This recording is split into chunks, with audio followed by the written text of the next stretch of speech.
on the call right now. What's going on with everybody? Everybody good? Yeah, it's good. I'm good. Hmm. I know y'all are all Yes, dealing sir. with different stuff, family stuff, school stuff, work stuff. Hmm. So it was hard to get everybody in the building tonight. So we're gonna do this via remote. Um, but yeah, if you're here, we appreciate you guys. Again, make sure you guys are hitting that like button, share this video with your friends, and let them know that we are live because the algorithm does not support us. So we need your support. We are the Young Lions. This is the Young Lion TV podcast where we get together and talk about stuff that's been going on in the world. Every week we do this on Tuesday night, live at 8 p.m. Try to go live at 8 p.m. It doesn't always happen. But yeah, we talk about current events, we talk about culture, politics, we talk about relationship, we talk about faith, we talk about Jesus, we talk about everything that we have kind of learned in our journey of life, being brothers and friends and sons and fathers and husbands, and just talk about cultivating that culture in this country and kind of changing tides, and we're seeing a lot of that happen culturally with a lot of things that have been happening around the world. Even we're seeing the zeitgeist change, and we're happy to be a part of that. So if there's something that you want to get behind, we do have a Patreon where you can become a member and become a part of the Young Lion community. And we appreciate all of our Patreon members. Shout out to all those that chime in every week and that support what we do so we can keep this thing going and make sure this tech is working so that we can be multicasting to all the different platforms and also be bringing people in live like we're doing right now. Little, had a little glitch, but we're good. We got everybody on there and everybody's looking good and everybody's sounding good. So we're ready to go. So, guys, over the weekend, there was a very, very viral story that I want to start with just to kind of break the ice this evening. So, you know, Not the gruesome one. no, we're not gonna go with that right away. We're gonna break the ice a little bit with talking about Philly sports fans. Phillies fans. We're Phillies people over here. This is Philly is our home. Even though we're in South Jersey, Jersey has this rap where we don't have our own teams. Even though two of the football Yo, do you teams, know that yeah, most people, like I went to a wedding and last weekend, and I sat next to people. I think they're from Nashville, and yeah, then Mexico. From Nashville and Mexico, and there's people from like all over in this wedding, all over the country. But I'm like, yeah, we're right over the. They're like, where do you live? I'm like, in Jersey. I'm 20 minutes away. They're like, wait, what? And that always happens. I don't know if you guys get that, but they never realize like how close Jersey is to Philly. yeah. Yeah, I know people they get so weirded out about that because to them it feels like they think of a city as being in the middle of a state. You know what I mean? For some, especially a big Yeah, city, or like yeah. they Well, think it's South Jersey is. yeah. South But Jersey is. no, what he's saying like they would think that Philly would be in the middle of Pennsylvania. To say Oh, like right, right. it's right on the edge, right by Jersey. Yeah. Um, But I don't know. I met people that you're from Jersey. Oh, so you're close to New York City then, right? So you know what I mean. They yeah, just don't equate. They don't equate Jersey being close to anywhere but New York. yeah, that's true. But we always get this, this rap for uh, being the worst sports fans in the country. I'm sure you guys have heard this, especially when it comes to the Eagles fans. Them throwing batteries at Santa Claus, was it? Did they throw batteries at snowballs at Santa Claus or something? No balls at Santa Claus. Who'd they Yeah, throw batteries at? Destiny's Child? I think Beyonce. Like Phillies fans have a reputation for being like the worst fans in history. Bill Burr had that whole stand up where he came to Philly and roasted the whole town. Said our most famous athlete is Rocky Balboa, who's not even real. Um, which was actually a good joke because they did build a statue to a movie fake character because we had no Hmm. championships. We had, but No, we had Joe Frazier yeah, actually Joe. won the Yeah, heavyweight championship. That's a right. good real boxer. Hmm. I I know. mean, How come he didn't technically, get a the statue? statue was from the movie. Yeah, but then to put it Right. up in your city, is kind of Yeah, I mean, And but and, it's and more. Joe Frazier won a gold medal too. yeah. Yeah. So Philly. I'm just saying, like the Philly fandom has a reputation, and over the weekend, it just kind of got a lot worse. It was kind of compounded with the Karen culture and the liberal woke white woman entitlement. I don't know if did you guys see this clip that went extremely viral? Yeah. She How about she not she James? not nice. James and I saw it. Jake? You saw it? I saw it. They made her into Gollum, the precious. Dude, they made Yeah, so that many one was. memes.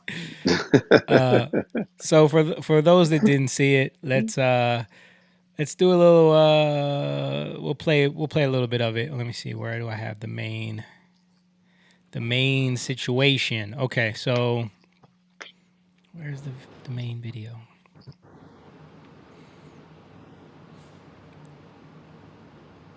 There's so many of these, man. I'm trying to find like the full video because there's so many people have like different versions of it. Okay, I got one. All right, cool. All right, let me bring it up. Can you guys see when I bring up clips? No. You guys Not from can't. my phone. You That's can't why. see. That's why I got my iPad. That's why I just saw the message that said "mute, please." We're on. Just as soon as I pick up the iPad because I can't see nothing else. So it doesn't show you the live No, feed. Mhm. no. That sucks. We gotta figure that out. We gotta fix that. But I know what happened, so Yeah. So I'll narrate as I'm playing it. Uh so I'm playing the clip now.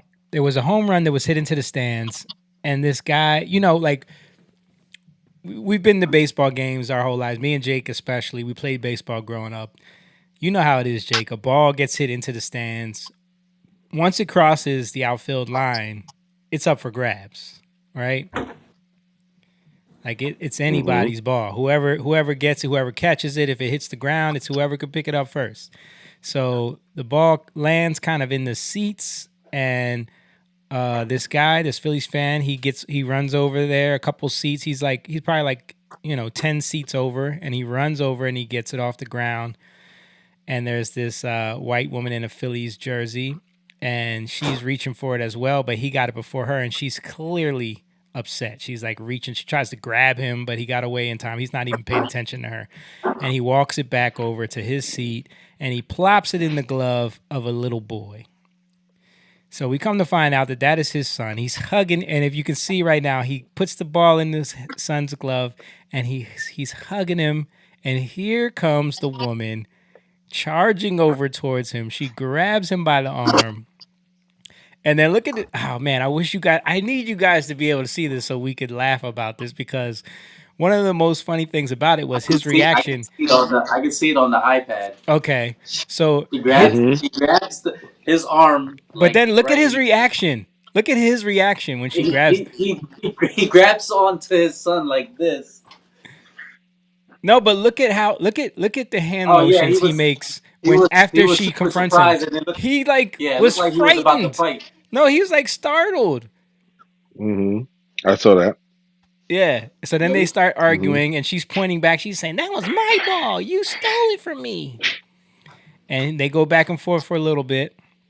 And he takes the ball from his son and gives it to her and says, "Get out of here. Leave me alone." And she walks away feeling like she that, won. And she has no idea what she just did to herself. Because this hmm woman woke up the next day and there was an all out onslaught on the internet to find who is this woman, and she needs to pay for this. Because first of all, we find out that it's the little boy's birthday. He's there with his dad for his birthday, and his dad gets a ball that was hit from a home run and gives it to his son. And this woman comes over so pissed. Here's one of the memes. I don't know if you guys can't see it, but they turned her into Elizabeth Warren. Yeah, I saw that. Yeah, she goes over there pissed off and steals the ball from the son. Here's He never took it out of her hand, right? he Because never took it. She never. nobody had it. That's like an unspoken rule. It's It's it's up for grabs. it's literally, and I've seen people go into like there's actual law around this. Like it's literally But wait legal. a minute. What? Wasn't there that just happened like the same type of thing happened at the tennis match, It right? absolutely did. Where that Like CEO it's that almost the same exact but thing. but it was the other way around because the CEO snatched it from a little boy Yeah, who he was trying to give it to, and right. he got totally roasted. Yeah, that Hmm. happened at the I think it was the U.S. Open. Yeah, Hmm. Yeah, like one of the players was. I don't think he got it as bad as this woman though. She got she went viral. he Yeah, got it no, bad, he got dude. it bad too. You just I don't think Yeah. you saw it as much, but yeah, he got it bad too. He actually I think he lost his job. Oh dang. Yeah, and he was like a CEO of a major company or something like that. Hmm. But yeah, so this woman, like they went crazy trying to find this woman. They were going all angles. People were filming it in the stands. Like she became Philly's Karen. She was going up to other people afterwards, yelling at them because Well, They About were going saying ahead. something to people were her. booing her. People were booing her, and she was like giving the middle finger to the crowd and stuff like that. So she was but I mean she definitely, was fighting with other people too, like after it. Like she yeah, was literally going she went up to another man and got in his face too. wow. That's a good Photoshop right there. The Elizabeth Warren. Oh, you saw it? You finally saw it? Yeah, there's a little bit of delay, Yeah, so you're seeing I stuff got like, YouTube on the TV. yeah, yeah. So she went completely viral, but of course, because of the era of the internet. Well, not in actually in the moment, people actually told staff what was going on, and you can hear this. Maybe you can't see it, but you can hear this. So, oh, that's loud. They actually, the staff of the stadium came. So we brought you a cool little goodie bag.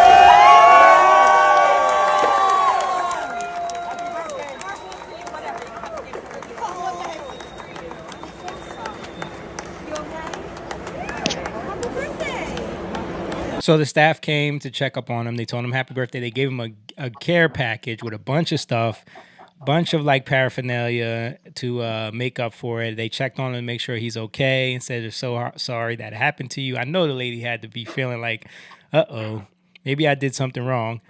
And then afterwards, I don't even know who's this player.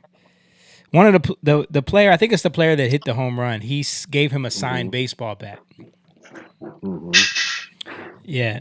It says Crazy Karen wants to ruin a kid's day at the Phillies game. Not happening. For those who don't know, watch the last two slides. Karen harassed the father. Blah blah blah blah blah.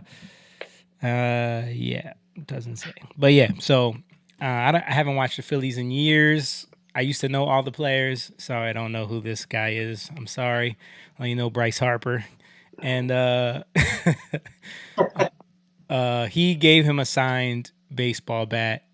And then on top of that, I found out that the kid got like tickets to the World Series. Yeah. Yep. Hmm. Like, so he made out. This lady has no Hmm. idea. Like, she thought she won. But yeah. Hmm. So yeah.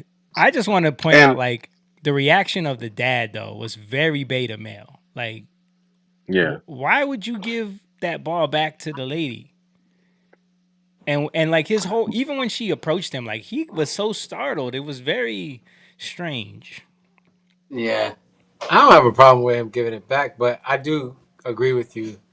Like I would just been like, all right, if it's that important to you, here, take it. Like I might have did that too, but I know what you. His reaction, like, like Yeah. that was Yeah. weird. That was yeah. I don't think he should have gave it to her. Why is it that important to you? This is a child. It's not like Yeah. he Well, kept it part of for. that. It's not like he kept it for himself and put it in his pocket. He gave it to a little boy. Like at that point, the lady should have been Mhm. like, okay, she wanted it for herself. But for me, Right. like, if that, I'm just thinking, like, if it happened to me, that would be just a lesson for my kids. Like, it's not really that serious, Yeah, like, let her Hmm. have it and just, this is how some people are, and you just gotta be able to deal with them. Like, and maybe that's what so, he did with his son too. And then the son found out that yeah, he won in the end anyway. So it could be. It could be. He, yeah, Hmm. he was the bigger man, but yeah, he was startled. Like he put his hands up, like yeah, thought he was about to fight, but he was yeah. really like, oh snap. Well, part of that, like I don't blame him for that because in I think this. I think for the last, like I'd say at least 40 years, when it comes to female indiscretion, men are taught not to do anything, not to say anything. Even when a man is being assaulted, it's almost as though you're supposed to let it happen. Yeah, But you're not even supposed to respond. So you're not I supposed to don't even blame him for defend that. yourself. Right. Because let's just say he got in her face, none of this would have happened. True. The kid wouldn't have gotten that ball. It would have just been two idiots getting kicked out. Like so, in his reaction is a lot to do with the culture of how women are allowed to behave in public. Because listen, if no one was looking and it was just them two there, she's not going up in his face. You Right. know what I mean? If she's in the parking lot by herself and he's by himself with her, she's not doing none of that, right? She knows that if she goes over there and it doesn't go the way she wants, she knows that there's a there's a 50 people that's going to jump in and rescue her. She knows that. You know what I'm saying? Yeah. That's why, like, especially with female, when female get in male's face, they usually do it around a crowd. They'll never do it one on one. They'll never do it where there's nobody that could rescue them. So she knows that. She's used to getting her way, and the public will rescue her. You know what I mean? Patrice. Well, Patrice. Go ahead, Jake. Go it's ahead. kind of like, it's kind of like, how like women will put up the craziest thing on social media, thinking they're right, or we've shown it so many times, Yes. like, Mm-hmm. against men or just Yeah. Mm-hmm. just stupid stuff, and then it backfires on them because they don't think through it. They Right. just Uh, and that's because they've been like, think about it for a long time. Think about how we were taught. You never hit a girl, right? We were taught Under that. no Now, circumstance. Yeah. under no circumstances you never hit a girl. Now, who is telling their son to go beat up women, Right. right? Who logically is saying that? But the fact that you would have to reiterate to boys, don't ever do this under no circumstances. What does that do? It creates an environment where the woman feels like, or the female feels like, wait a minute, I can pretty much do what I want, There's never and gonna not be only will I get, consequences. there's never going to be consequences, but not only that, but if it doesn't go my way, the people around me will rescue me, because Mm-hmm. I've seen plenty of videos of girls hitting men, and when the men hit them back, they're shocked and surprised, and in fact they're angry that people don't jump in and beat them up. You know And what I'm not saying? only that, you see the people in the crowd saying, "Hey, hey, hey, what are you doing?" After like you'll Mm-hmm. see a woman outright assaulting a man, and then if Mm-hmm. he tries to defend himself in any way, people will chastise That's what him. I'm saying. Yeah. This is not her first time doing that. She's very comfortable doing that. You don't just do that. So she's probably been doing that for a long time, and she probably didn't think that anything would happen. Like I said, like we now live in the age of the internet where the world is gonna shame you. This is not regional no more. You know what I Mm-hmm. mean? So I think his reaction, I understand what you're saying, but I think him not doing anything and not arguing with her gave that boy even more than him trying to tussle with her in any way. You know what I mean? Yeah. And it also Maybe and it's two right.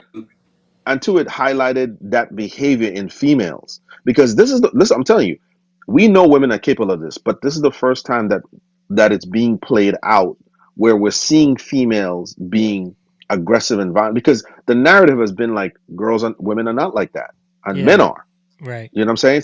So in a lot of ways, this has exposed that human beings are flawed, whether male or female, because there's a sense of virtuousness that is attached to women undeservingly. Like, no, you're capable of the same thing any other human being is. You know what I'm saying?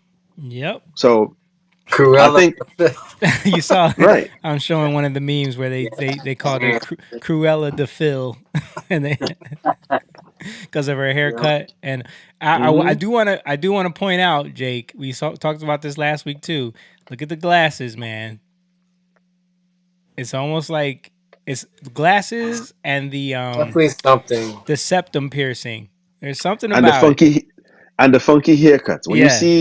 When you see a funky haircut, glasses, some sort of short colored hair, Yeah. and any kind of piercing, best believe. This one I gotta play this one. James mentioned it. I don't know if you guys are gonna be able to see it in time, but this is the Cruella. This is the Schmiegel. The Schmiegel. I saw You that saw one. that? Yo, it's so crazy. She Oh gets the yeah, the ball ball like and my she, pretty. yeah, my precious. Oh She, yeah, that's my friend. Right. yo, they And she's AI is hiding, crazy. AI is bro. crazy. She is hiding. Her hair is dyed. She's hiding. Yep, She's not going anywhere. yep. Look at her, my precious. I think it's great because we're exposing human nature, and because like I said, the narrative has always been men are sports fanatic, men are violent, men are this, men are that, and we're getting a real good look at each other right now. You know what I Yeah, mean? yep. I gotta play this one right here. This was another AI one. You guys will be able to hear it and see it after the fact. But yeah, this one was funny too. She was born with a complaint form in her hand. She's been divorced more times than she's been married. She doesn't leave tips, she leaves suggestions. She steals baseballs from 10-year-old kids and then complains about how spoiled kids are these days. She is raising her kids to be Reddit moderators one day. Her voice hasn't dropped below 85 decibels her entire life. She once won an argument with a manager at a restaurant she wasn't even eating at. She calls the cops on kids' lemonade stands for not having a permit. She actually changed her name to Karen. She asks to speak to the manager before the store is even built. She gets the same haircut every week and still complains to the manager about it every time. She wears a mask in her car, alone. For real. Her Yorkshire Terrier dog has the same Karen haircut as her. She once asked to speak to the pilot, mid-flight. She once called the fire department because her neighbors were having a cookout. When she walks into a store, the staff call the manager right away, without her ever saying anything. She gets in fights about spot stealing for street parking on streets she doesn't even live on. She is the most Karen woman in the world. And it's like if you guys see it, it's a whole AI video with this Phillies Hmm. Karen lady. Man, the internet does not play, bro. Like Nope. this woman, like you said, James, she's in hiding right now. Oh, she's hiding big She time. does not want to show her face. I mean, Hmm. I'm seeing the spirit Halloween costume. But that's where people, I get it because we've grown up on that. Like every movie was like get the bully type thing, but at Dude, the same time, I was thinking she's about human. one of the parts of that video. Do you remember people trying to get us in trouble for doing like lemonade stands and selling stuff in the neighborhood? Yeah, Like that's a real thing. yeah. No, but I'm saying like everything she did. I think she was confronted with something and she has to face it, but at the same time, like you can't demonize her. No. Yeah. It speaks to just a bigger issue. I mean, I will say she does seem like a boomer.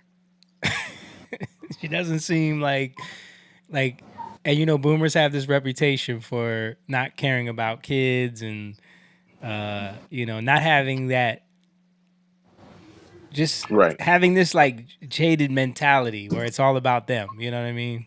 Right. And sometimes, listen, yeah, this is not to jump on her, but sometimes there are people who've been trying to correct someone for a long time.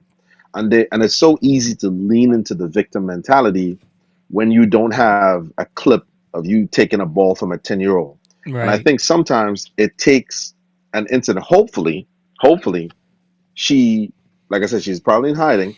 Hopefully, this is a thing where she could look at it and realize, because she can't wiggle her way out of this, right? So let's just say for years, someone like that is a professional victim. I don't know, but there's a high possibility people with that type of behavior is always going to have a version of the story that they tell that is nothing like what actually happened. Right. But now that you're confronted with, she can't spin this no other way than how it exists, Yeah. right? So maybe in this, sometimes it takes that to happen for the person who's doing it to see that you've been a professional victim, but the whole time you're the cause of your own demise. Mm. So hopefully that's the lesson that comes out of it for her, is because there are people who they can't see it until it happens to them, and they're really in it, and they realize, I can't wiggle my way out of this. I can't lie about it. I can't she can't come up with a video on Ross Perot and be like, see, right here is when. She can't do that. Yeah. So hopefully this is an opportunity for her to really reflect on her behavior and make a change. So Yeah, I mean, I saw even during the live broadcast, because one of the things that kind of blew this up was they showed it during the game, because they hmm showed the home runs and and the commentators were even saying like, "Whoa, calm down, lady!" Like they saw how she was reacting, and right. they were like, That's what I'm saying. "Man, She can't spin it. She can't yeah, spin it. You yeah, know, we know people like that. People who they every story they are everything happened to them, yes, and after a while you're like, this don't make no sense. yeah." They're always a victim of some situation, but they're hmm always involved in some stuff. So it's like hmm sometimes you got to be like, maybe it's you. hmm But yeah, so Phillies fans are getting a bad rap again. What do you guys think about the culture of sports in Philly? Do you guys think that Phillies fans are like at the top of the list for worst type of fans? What do you guys think? I think this happens everywhere, man. You know, Yeah. I'm sure this is just human nature, is what it is. Philly fans get a bad rep, I think. Do you think it's just because of the nature of like I think like the South Philly Italian, they have like a certain Yeah, bravado, certain kind of aggressive. aggressiveness. Yeah, and they Yeah, just they stereotype all the Phillies fans as that. You know. but there's examples of that. I for instance, you know the story about how I went to the Commanders game last year with Yep. the Rodriguez's. Just got tickets for my birthday, but it was over. There was cheaper over there than the Phillies game, so we went there. And after the game, they had won. The Commanders won, and a dude got in my face and was like, "Y'all lost. Take it on the chin." And I was like, "Bro, it's not that serious. You're spitting on me right now." And you know me, like I'm like, "All right." Yeah, I know he was, I bro. It took had to like, everything in you. I took my hand like this. I'm like, "Yo, you're spitting in my face right now. Back up, dude. I'm here with my family." So But why did he come up to you, bro? I have no idea. Maybe because I look like I'm nice. I don't know. Like I And Nah. didn't. you had on a jersey. I had my Saquon Barkley jersey on. Yeah, so he was looking for somebody. Yeah. Yeah, I mean it's Like that I, simple. I wasn't even, to be honest. Like I wasn't even like phased by it. Like I know, I wasn't gonna fight him. I just didn't want him to spit in my face. Yeah. Because He he's he probably was drunk. very drunk. Yeah. He was so happy that they won. You know, And what did it and he amount was to at just the like end so of the close to me season? that he was like spitting at me. You know? You And know what you should have like, done? You just should have like took him no, off guard. don't. I'm You like, should have took him off guard. Should be like, you're right. This is a horrible team. Give me your jersey. Let me join. Listen, I'm a loser, man. Listen, I'm Right? with you. Right? Can I He'd be a have been so Commanders confused. fan? no, Just by this moment, just but by my this, you've converted me. You've told me the truth. I am now seeing it your way. Yo, that would He's be so funny. confused. my point is that this it's an extreme in sports. They burn down Yeah. their city. The same thing happens to New England a lot of times. Kansas City, when they won the Super Bowl, a dude shot, somebody died at the Wow. parade. So So it's like, extra. yeah, it happens. Didn't It something happens a happen lot. when you went to the Giants game too at the stadium there in New Jersey? No, No? I mean, there's always like sports fans. There's always banter, Yeah. back and forth banter. But a lot of times it's just fun, you know. Yeah, but I think I looked it up before and like one of the most dangerous teams was like the Raiders or something like that. Like the Philadelphia Eagles weren't even in the top 10 like for Yeah, like where incidents happen at the games and stuff like that. But yeah. So, I it's mean, just this bad rap that they get. it's in the sports culture. Yeah. Yeah. I This mean, happens at high school rivalry games. Yeah. yeah. It's not. I But think I'm you're not right. condoning it at It's all, but sports culture. it's it not shouldn't be and like it's that. nowhere near the soccer That's craziness. what I was Like gonna say. Man, Jake there's Jake full was on telling me riots. there's gangs. They have Yeah, created gangs based off of what team you rep. Like that's next level. And they will Mhm. beat the crap out of you if you represent another another team. That kind of died out, but yeah. That died It out. used That to doesn't be. exist anymore. I mean, it probably still in certain areas, but like it was huge in England. They were called hooligans, Yeah. and You yeah, hooligan. they would literally like when their team would play each other, they would go to that. They would go and fight. They knew they were gonna fight this other team. It's like on the street. Like gangs in New York for soccer. Yeah. things in New York. Yeah, That's crazy. Like we're gonna fight because our teams are playing each other today. Like what? Oh my gosh. Next level. All right, moving on. Speaking of cities that get a bad rap, we have Chicago in the news, of course. President Trump has been talking about federalizing that with the sending in the National Guard and the feds like he did in D.C. and Chicago. And of course, there's been a bunch of pushback and backlash from the media and the mayor there, and everyone talking about how this is racist and blah blah blah blah blah. So he talked about the crime in Chicago and saying that he mentioned like something about a war on the crime there, and of course the news is going to try to flip that. So I want to show this clip real quick. I don't know. Hopefully you guys can hear it, where they ask him about this. Say that, darling, that's fake news. Well, why would I don't the go to Department war. of Defense? Listen, be quiet. Listen. You don't listen. You never listen. That's why you're second rate. We're not going to war. We're going to clean up our cities. We're going to clean them up so they don't kill 5 people every weekend. That's not war. That's common sense. Did you guys hear that?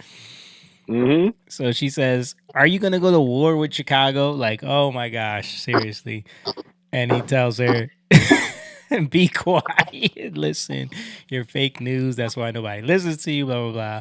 We're gonna clean up our cities. We're gonna clean up our streets. It's not war. It's common sense. I mean, it is. But the media has to frame it a certain way. And then on top of that, then all of these clips started going viral of like gang members and people like YNs in Chicago basically threatening Trump about sending in the National Guard. I'll play a little bit of those real quick. Trump, do not send the National Guard to Chicago, gang.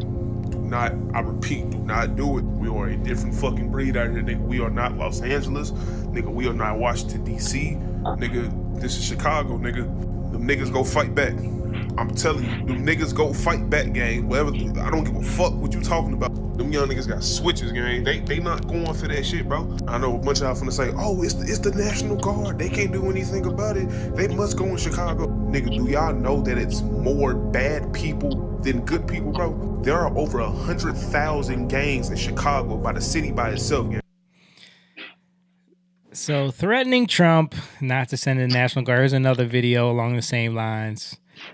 Man, Trump talking about something. Chicago about to find out why it's called the Department of War. Nigga, you about to find out why it's called Direct. The fuck? Goofy ass nigga? We ain't scared of this shit.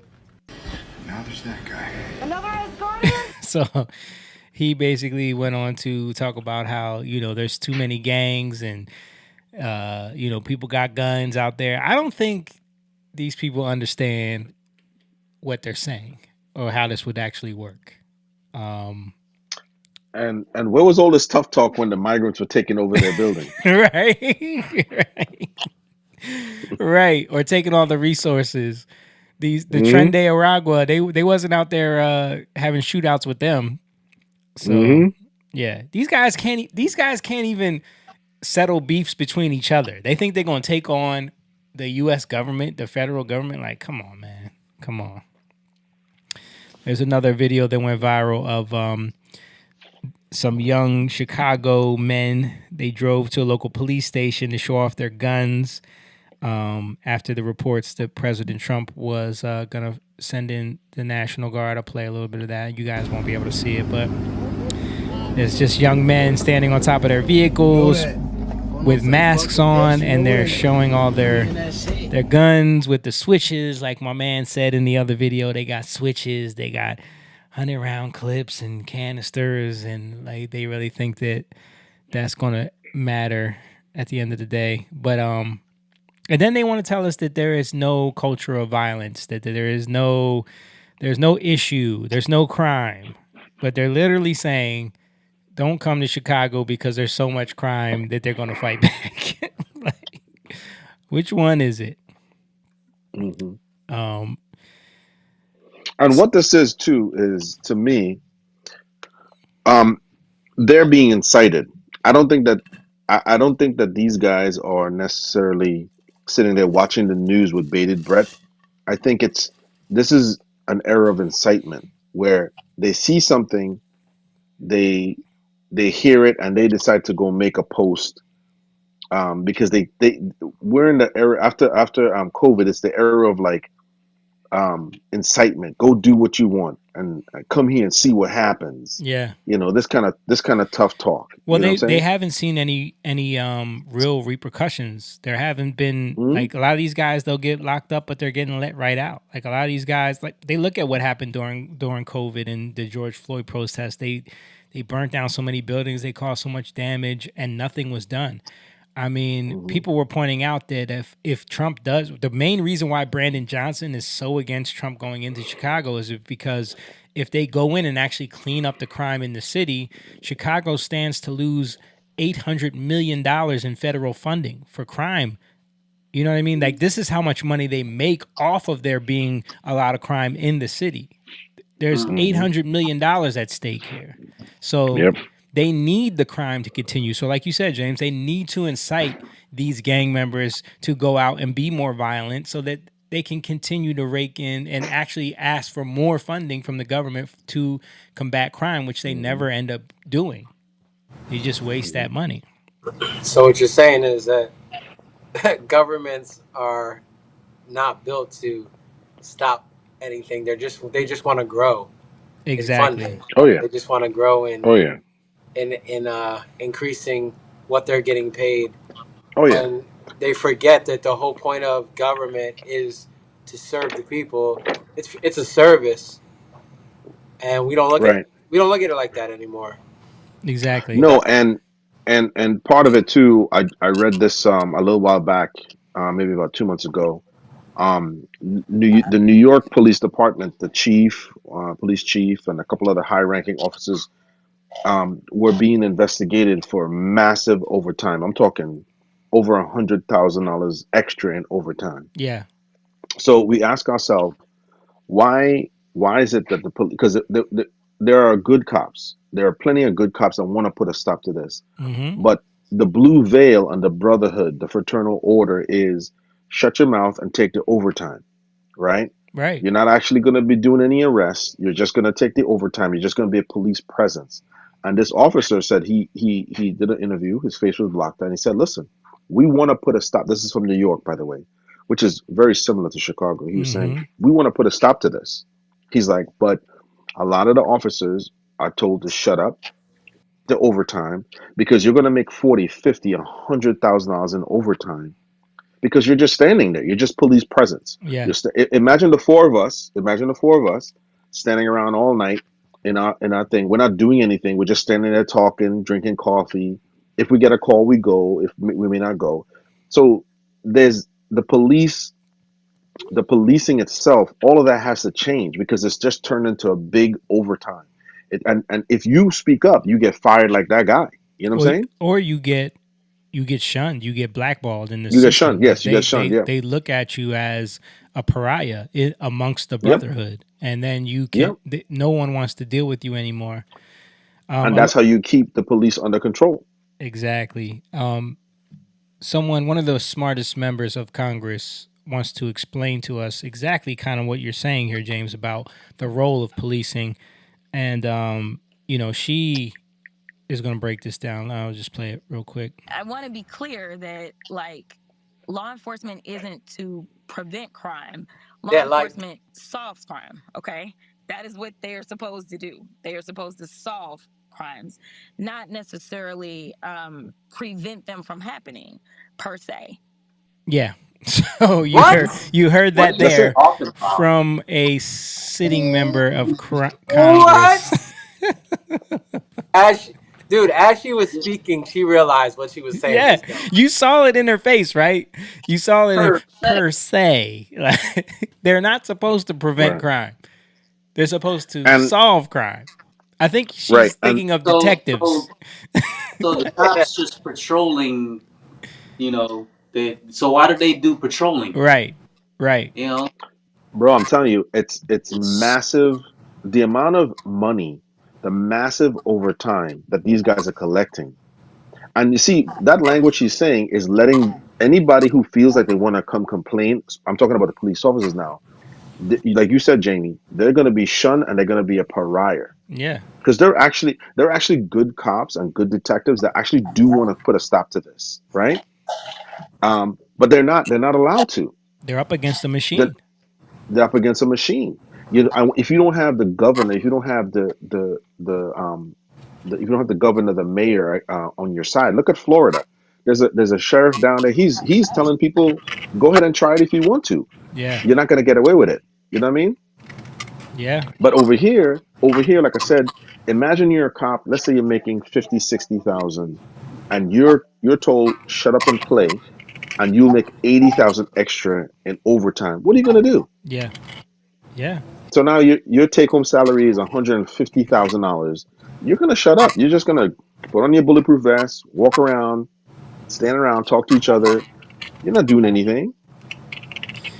Yeah, and but this is why that's why it gets to the point where it is now, and this is why Trump is trying to come in and now have to solve the problem in a different way because these people don't want to solve crime. They want to get this federal funding. They have to show a certain amount of crime to be able to justify the numbers that they're bringing in.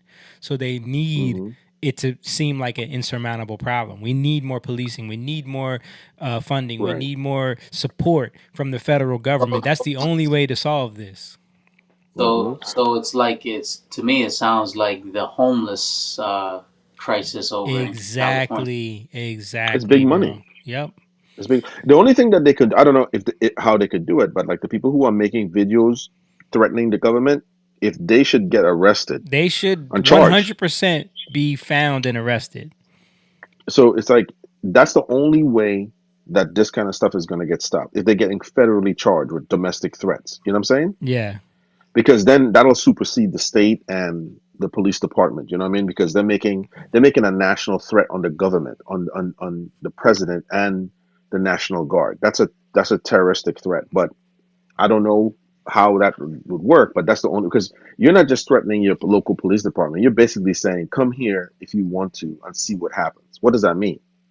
Exactly. You know? And let's see how that really plays out. If they go into to Chicago. But I also want to show because Baltimore is also a huge issue, and the governor over there made a statement to Trump like, don't send no troops to Baltimore. You need to come walk the streets by yourself and see how safe it is. And then he did a whole walk with the mayor of Baltimore to show how safe it was, and it didn't go as he planned. I'm gonna play this. Hopefully, you guys can hear it. And check this out. Why'd you to walk now after we done lost people in the Park Heights? 5-year-old was shot. He's being confronted by a black man on the street who's saying, "Why you, people was just shot a couple days ago. Why are you doing the walk now? Where were you then?" You know what I mean? So I'll continue from there. In the hand. So this is about photo op, right? This is what this is about, photo op, right?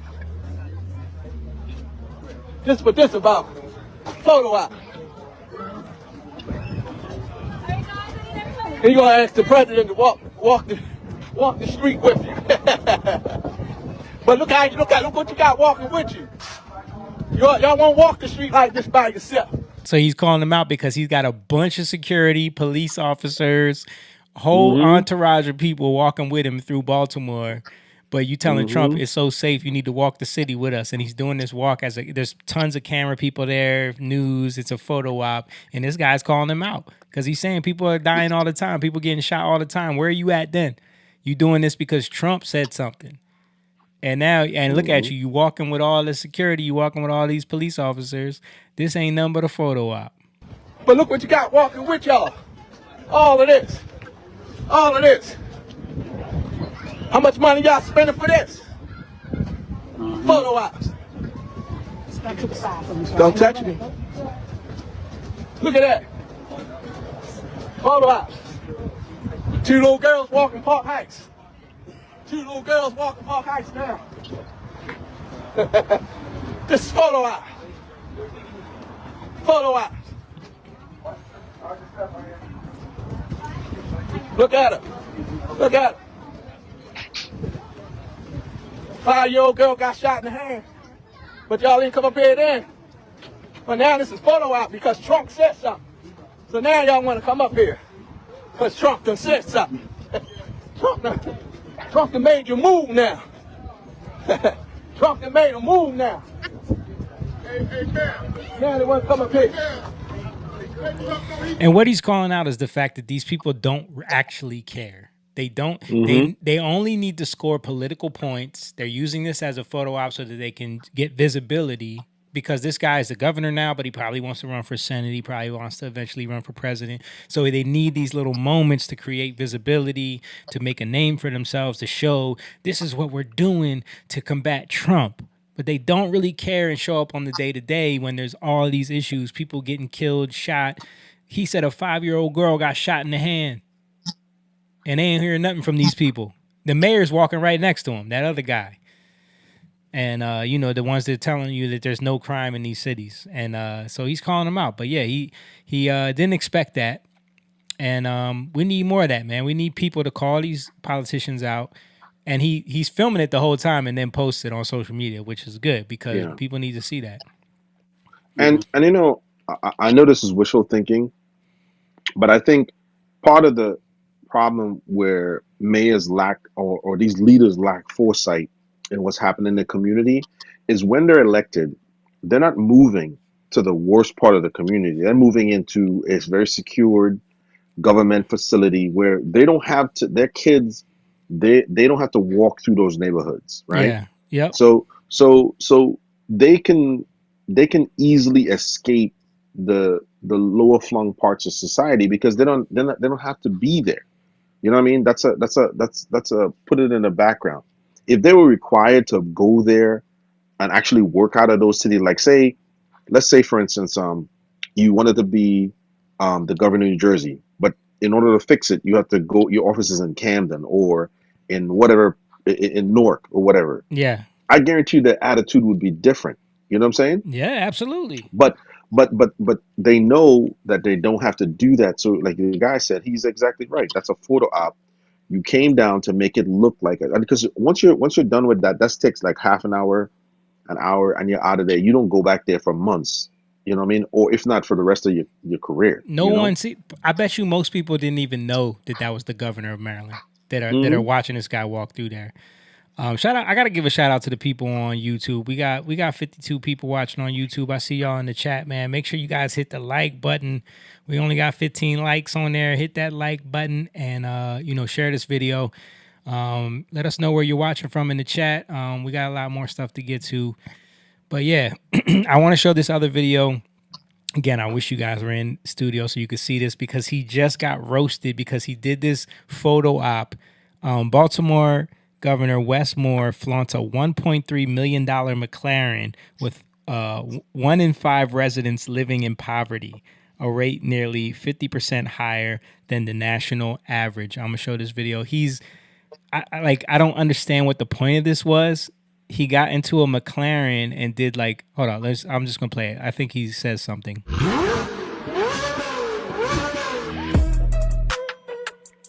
He's posing in front of it. Like we said, we move fast, and this is moving fast.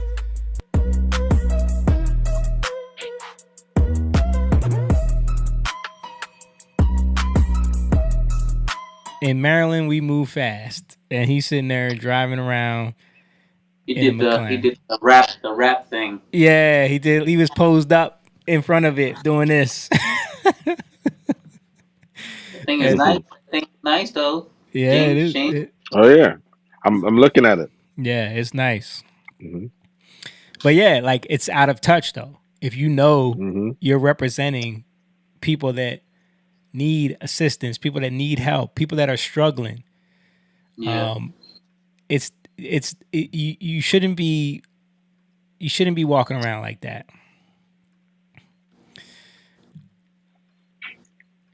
Speaking of Maryland, did you guys see Don Lemon going around Baltimore talking about the troops? I saw that. You saw that, right? Let me see. I think I got a video of it. You said where the guy called him a moron? No, that was in New York, right? Let me see if I can find the one in Baltimore real quick. I just had it.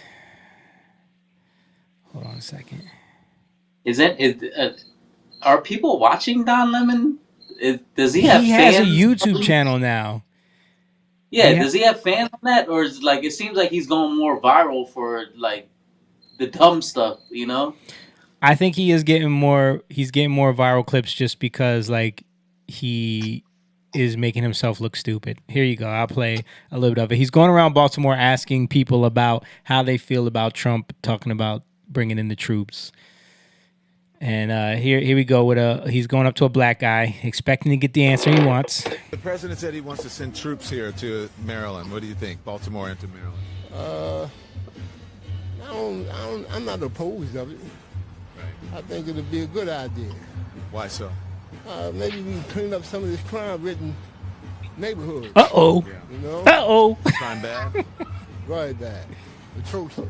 Atrocious. And, you know, I'm out of breath. So yeah, I see you were running. You got your prayer rug. Yeah. Right, I'm on my way to do mine. Look, he's like, all right, I'm going to move on now. Thank you, sir. Thank you, sir. Let me go find it. He goes and moves on.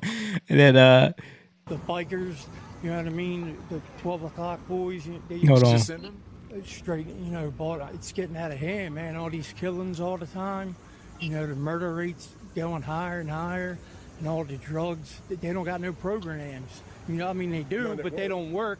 And then, like, the bikers, you know what I mean? The 12 o'clock boys, they need to build them a park, you know, make more things, you know what I mean? Like, more sources.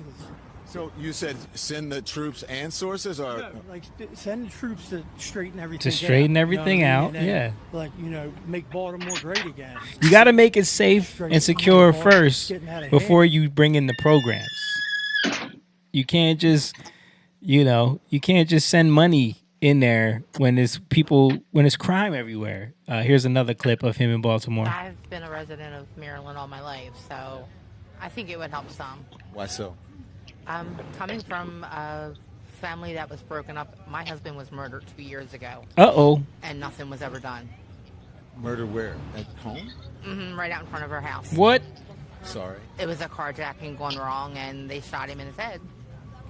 Killed him instantly, so. But again, our lovely mayor didn't do nothing.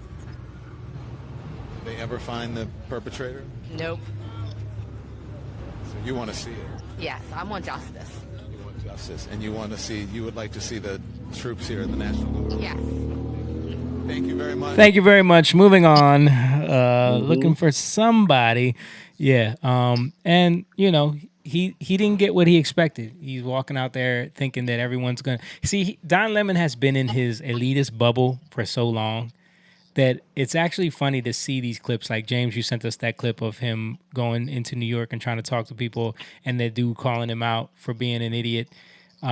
He's not used to being hit with reality. He's used to being in Mm-hmm. his bubble or just being around people that praise him, that watched CNN faithfully every day. He was a breath of fresh air to them, a gay black man who is giving them the news and talking bad about Trump, and that's all they cared about. Now he's out there and trying to hit the streets, which I give him props for. I give him props for going out there and trying to revive his career by actually speaking to people on the street. But he's getting huge doses of reality by people that are Well, telling him what he yeah, didn't think he would hear. Well, go ahead, James. right. No, I was gonna say, yeah, okay. Congratulations to him for grabbing a camera and going on the streets. But I think what he's looking for is this. He, like most liberals, is hoping that lightning strikes twice, Yeah. which is the anti-Trump rhetoric. So he's hoping that people are going to be fired up and ready to give him the talking points against Trump. That he's trying to ask, because even though he's asking, he's sort of like implying, are they okay with the troops? He's Mm-hmm. not talking about the condition of their life. Right. He's just talking about the troops are coming. He doesn't care about the conditions or what they're dealing with day to day that they would even require the troops. He just wants to know if they're upset about the troop, because he wants to point it right back to, well, who's sending the troop? Donald Trump. Right. So that's really what he wants to do. He doesn't care about the conditions. He doesn't care that there's murder or death or anything like that. Because you see, he quickly moved on from that. Mm-hmm. Hey, I'm sorry to hear that. He was polite enough and he's on his way, because she's not giving him the the um the 2016 run for the hills, oh lordy lordy, Yeah. he's not This is dictator behavior, and he's right. Hitler. She's not Yeah. he's not giving that. And like I said, part of the problem is this. Most people with means, money, politicians, the celebrity news, the celebrities, the celebrity anchors, they live in gated community. They live in high rises with doormen that no one can have access to it.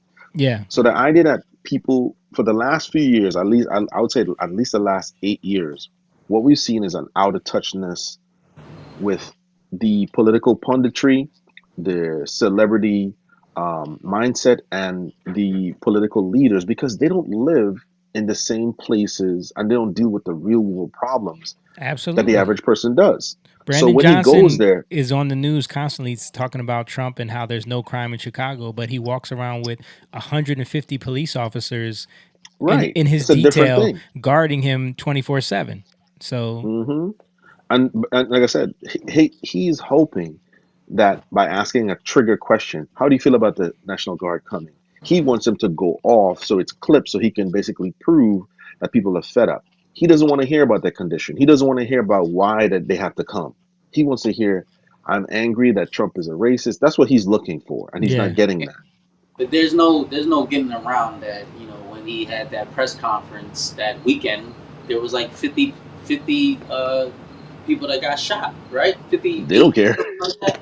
Yeah. We 50 can't Yeah. no, deny it it. was 70 people or something like that. It was a ton of people got shot, and I think That is and ridiculous. then there was like 11 deaths, I think, amongst those people that were shot. Hmm. Yeah, it was something crazy. And to my point, none of these people are these. I'm talking about the elites and talking about the political, the celebrities, the news anchor types. None of them are going to be in an area where, now that's not their fault. I'm just saying they're never going to be in an area where that could happen. Right. So they're not living in those spaces. They don't have to interact with those people. You know what I mean? Did you guys see that video of the woman that was like killed in broad daylight in Center City, Philly? No, I haven't seen it. That was on that. Like she was literally right in front of police and everything. Like dude just killed her. And In like Center City, yeah, someone was filming it and I saw it on X. Like they like were getting in a fight, and then he just started shooting, and like right in center city, like killed. It's The crime is crazy. it's getting crazy. Let me show this clip of this woman. I think she's running for Congress, but she had a breakdown of this in talking about Chicago. It's the yuppie white women in Chicago. This is right who wanna along. scream This is right along with what you were saying, James. about Trump being fascist, yet they keep themselves carefully, safely tucked away in Lincoln Park. Come to Woodlawn. And not the cute part. No, go past 63rd. Come to Auburn Gresham.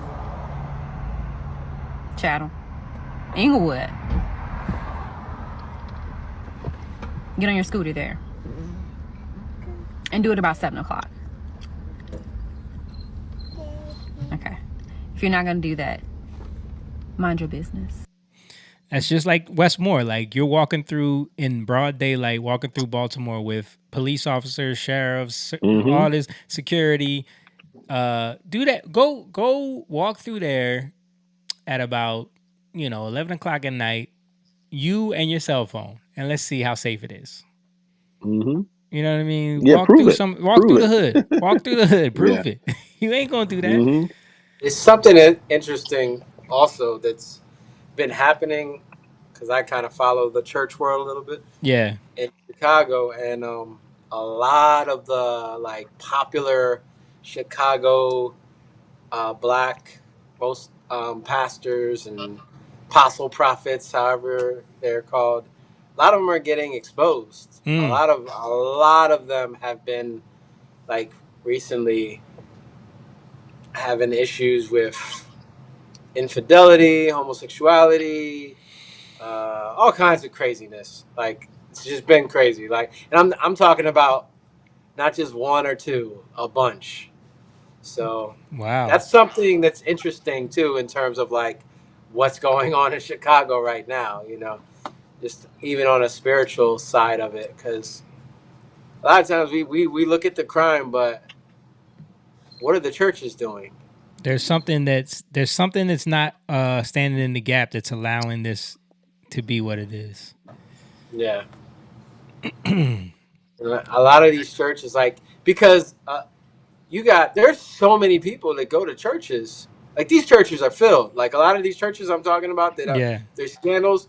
These are like mega churches. Yeah. So they're filled, and these people are going to these churches, but they're not. Their lifestyles aren't changing. What effect is it having on the community? Yeah, that's crazy. Exactly. And to add to that, when you look into these pastors, a lot of them belong to fraternal orders. And what does the Bible say? You cannot serve two masters. A lot of them belong to that. They belong to sororities. They've made pledges to Greek gods. So it's no wonder that their church is failing. Yeah, because they've made an oath. They've made an oath in secret. It's only now, because back in the day there've been plenty of pastors who were in sororities and Freemasonry and all these secret societies, but it wasn't public. It wasn't necessarily public knowledge. I'm not saying it's right. I'm just saying that it was hidden. But now there's a form of bravery in it. Jamal Bryant brags about being a fraternity member, Yeah, and there's another showed one. that when remember when Kamala Harris was running and they brought her into the church, Right. and all of the AKAs were like standing and applauding, and it was like a whole big thing because she was an AKA. Like they wear that as a badge of honor, especially women too. Mm-hmm. So it's no wonder that they're falling apart, because they're, like I said, the Bible says you can't serve two masters, and so they have made a pledge. It's just that on the surface, a lot of people they're not looking that deep into seeing that. I know Atlanta is affected by that. Chicago is affected by that. New York is affected by that. Absolutely. So. All right, go ahead, Jake. There are some good churches. I'm just saying it's crazy that a lot of these churches, these huge churches, are, especially the black churches, because if we're being honest, like a lot of the crime is in black neighborhoods, right, in Chicago. Not just black neighborhoods, Hispanic neighborhoods too, but a lot of it. I mean, we just showed a bunch of videos. It was mostly black people talking trash about Trump coming there, right? Yeah. So, So this is what we're dealing with, and how are they helping their community? In Right. what ways are they attempting to even pray about it, and really, or are we just cycling through the same things over and over again to make ourselves feel like we're doing something? Yeah, and or it's also voting in the same type of people with the ideologies that are just going to continue this cycle of chaos, like a Brandon Johnson. or I was going to say, I look at it this way too. Yes, I hate to see, um, people going through these things, but it's the beginning of the awakening. Specifically when it comes to Black, Latinos, and people that live in those environments, specifically Black in a sense, because the awakening in the sense of this, we do have a Black gatekeeper class, Mm-hmm. and these, like I said, the Black gatekeeper class is the political punditry, the fraternal orders, the sorority sisters. Like I said, we have had 100 years now of these very well educated fraternal class. And what have they given us aside from language? They really haven't given us anything. Now they're doing well. They're making millions. They're running for offices. They have businesses. But how many of them are putting up Boys and Girls Club? How many are doing anything in the city? And if they do, it's small. It's not even measurable. It's enough to be a tax write off. It's Well, you not got to enough look to at change. the Prince of Pan Africanism, Dr. Umar Johnson, who is doing so much for the community, building schools and But see how people could see him though. People could yeah, see him as a fraud. But right. those people, those elites, are doing the same They're exact doing thing. the same thing. Yeah, They're not as He, boisterous, as wrong as strong as he is. yeah. I was thinking about this today. It's funny. I had an idea about maybe segregation wasn't that bad in terms of and I, in terms Listen, of me and James have talked about this many times. what Like, it did for I Black think the people. idea of wanting to integrate so bad was a trick.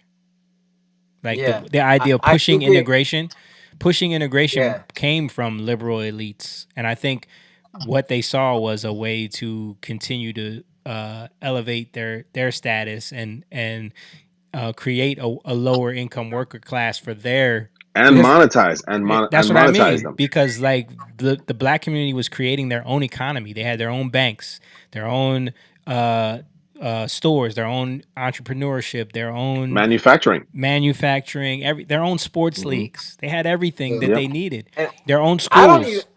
I'm not saying that like that Black people should be separate from white people or any of that. What I'm saying is that we lose responsibility and we put it on the government. I think that was Yeah, the trick, that was the trick. And so if you think about it, like what we just dealt with, especially in the early 2020s, you dealt with the cop thing so much, right? Yeah, With um the whole cop issue. But what yeah, if we turned it around and said, all right, you guys police yourselves. You guys, like, what if it was like, all right, we're gonna give you reservations. Not everybody has to go on these reservations, but you guys go on. You guys can have your own little thing. Go ahead and do it. yeah. We talked about that last week though. But look at We did talk about that last week. yeah, Yeah, because look at but the what did they have? The Chop and the Chaz. They had these other places, the autonomous zones or whatever, in these different cities they tried to set up, and it was chaos. Like, come on, let's it be real. gets right. But again, but what was that? That wasn't. I mean, there's some Black people in that, but I'm saying like and I'm just saying because I'm not picking on just Black people, but I'm just saying that when we're focused on like it's white privilege, Yeah.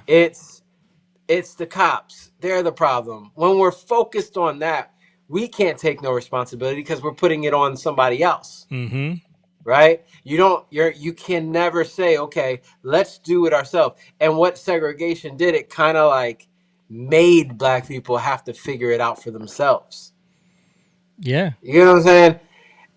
And then with this whole integration thing that was kind of pushed, like even with the schools, you kind of have to. You're looking to the government to fix everything, Right. and that's where we are as Black people. Instead of like, you don't need the government to tell you who you are and to live a certain way. You continue to do that, and eventually people will see you for who you really are. You know, you And I can't. think that. Go Go ahead. ahead. No, I think that was happening. There's Tulsa, that Rosewood. There were places like that, but like I said, white elites, white liberal elites came along and began through the universities and sociology and these kind of think tanks started to push an ideology, and they basically co-opt the black educated, like Henry Minton, and he started the Boule in Philadelphia, Yeah. and Boule in is it Greek? I think it means to honor the king.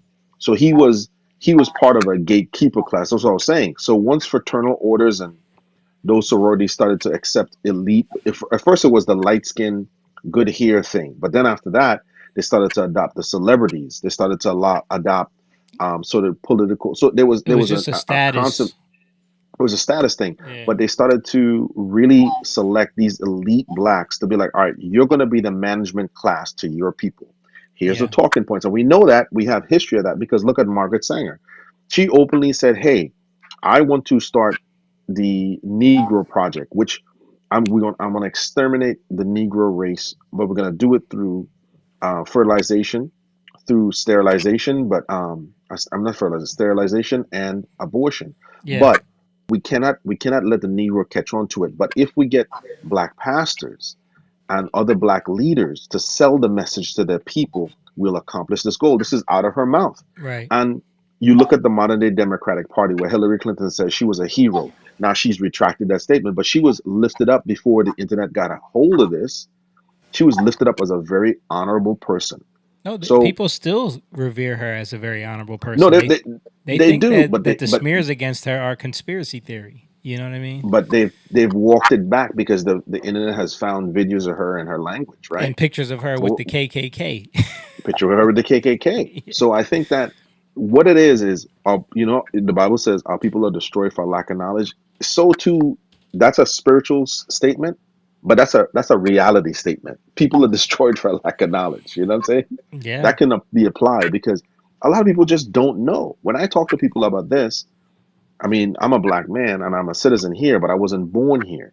And I Right. think that when we start having these conversations with people, there's a lot that we just don't know. Like you said, practicing economics within your your community.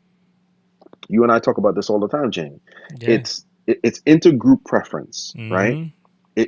You want to be around the people who are familiar with you. It doesn't mean you're necessarily racist or you don't want other people, but that's just people prefer to be around the people who It's speak human like them, who nature. eat the same. Yeah. It just happens. It just happens that way. But I think that was slowly taken away with from them, and then, like I said, there has been history of these towns being burnt down and destroyed, and so it was better for them to go ahead and integrate through universities, through these high-paying jobs, starting their own. But then they started a form of because there's segregation within the black community too. Do you have a college degree? What fraternal order do you belong to? That's a form of segregation too. And then they become the ruling class for the lower blacks who are uneducated, who are easily manipulated through emotion, and get them to do whatever they want. The elite blacks know that this young man who made that video earlier is inciting violence, but they're going to use him as a tool to basically say, "Hey, he's frustrated with the Trump regime." They don't care whether he gets arrested or he dies tomorrow. He's just a tool that they can use. That's all it is. So what's the solution? Because I want to hear some solutions. Um, some of the solutions are to,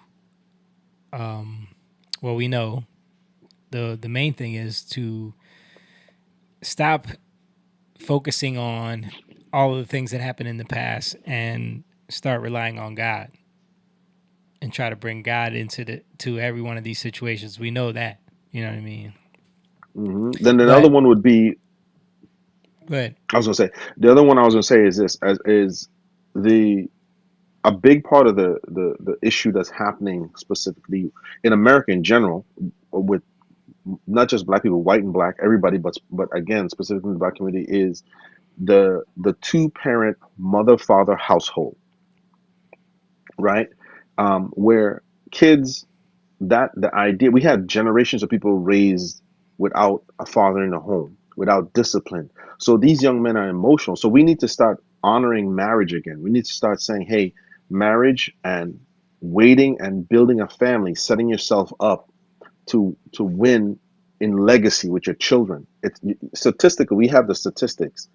The numbers are there.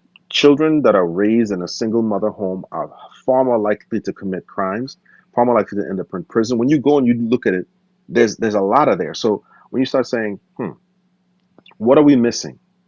We're missing fathers in the home. We're not promoting marriage, and we're not promoting two-parent homes nearly as much as we're promoting a culture of chaos. So I think, like Jamie said, understanding that we need to really start praying and honoring God, but at the same time, starting to honor the system that God created to build a family, which is a husband and wife, marriage, and having children under those things. You're going to be way better off.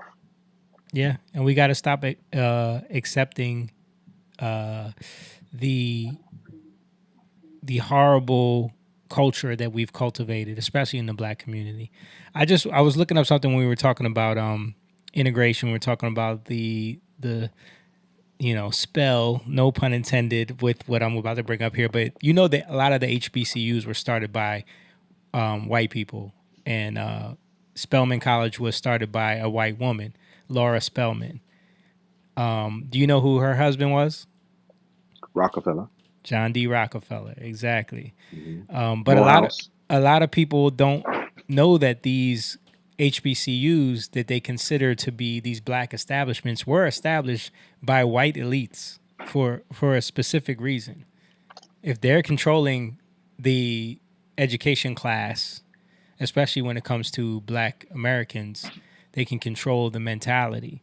And you see that especially with the educated black women nowadays and their views on everything and how they're voting at a clip of over 90% in one direction, completely just blindly.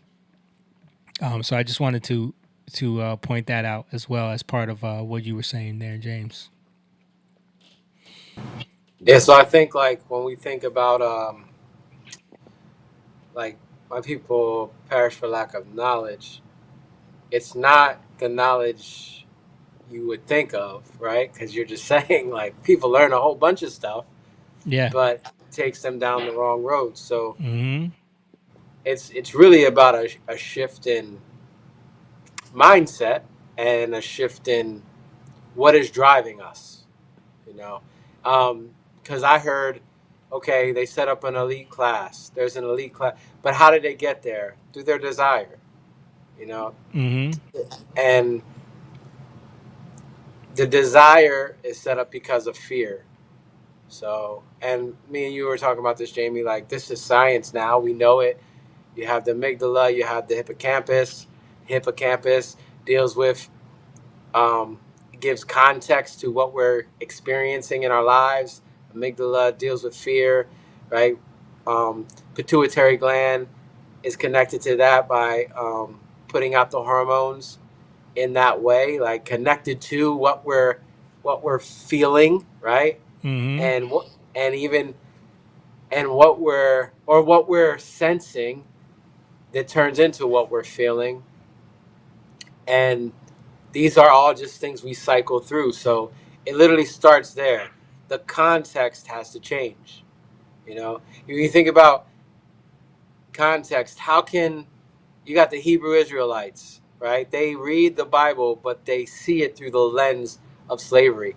That's context. Or Right. not slavery, sorry. They see it through the lens of black superiority because they feel like they need to see it that way Right. instead of seeing it for what it really is, which would be more empowering to them. But it's like a consolation prize. It makes them feel good in the moment. Just like when you tell somebody off, right? And if you notice, like, what are black Hebrew Israelites? They're on the street telling you off, right? Telling black people or Hispanic how they don't know who they are, and telling white people how they're the devil, Right. right? But they feel like they know, they feel like they got it all together, and they're fabricating. It's like all these words. They're fabricating a story, but when we receive God into these places, when we're like, I don't know what to do, but I know I need you. I Yeah. know there's an issue. I know there's a problem. I know I need you. So simple. The simple thing is, all these places where we have trauma, we need to actually let God in. We need to actually let Jesus in, and then He reshapes our mentality. He reshapes our perception. He reshapes our feelings, and how we react. We reacted to things in the past. It totally changes.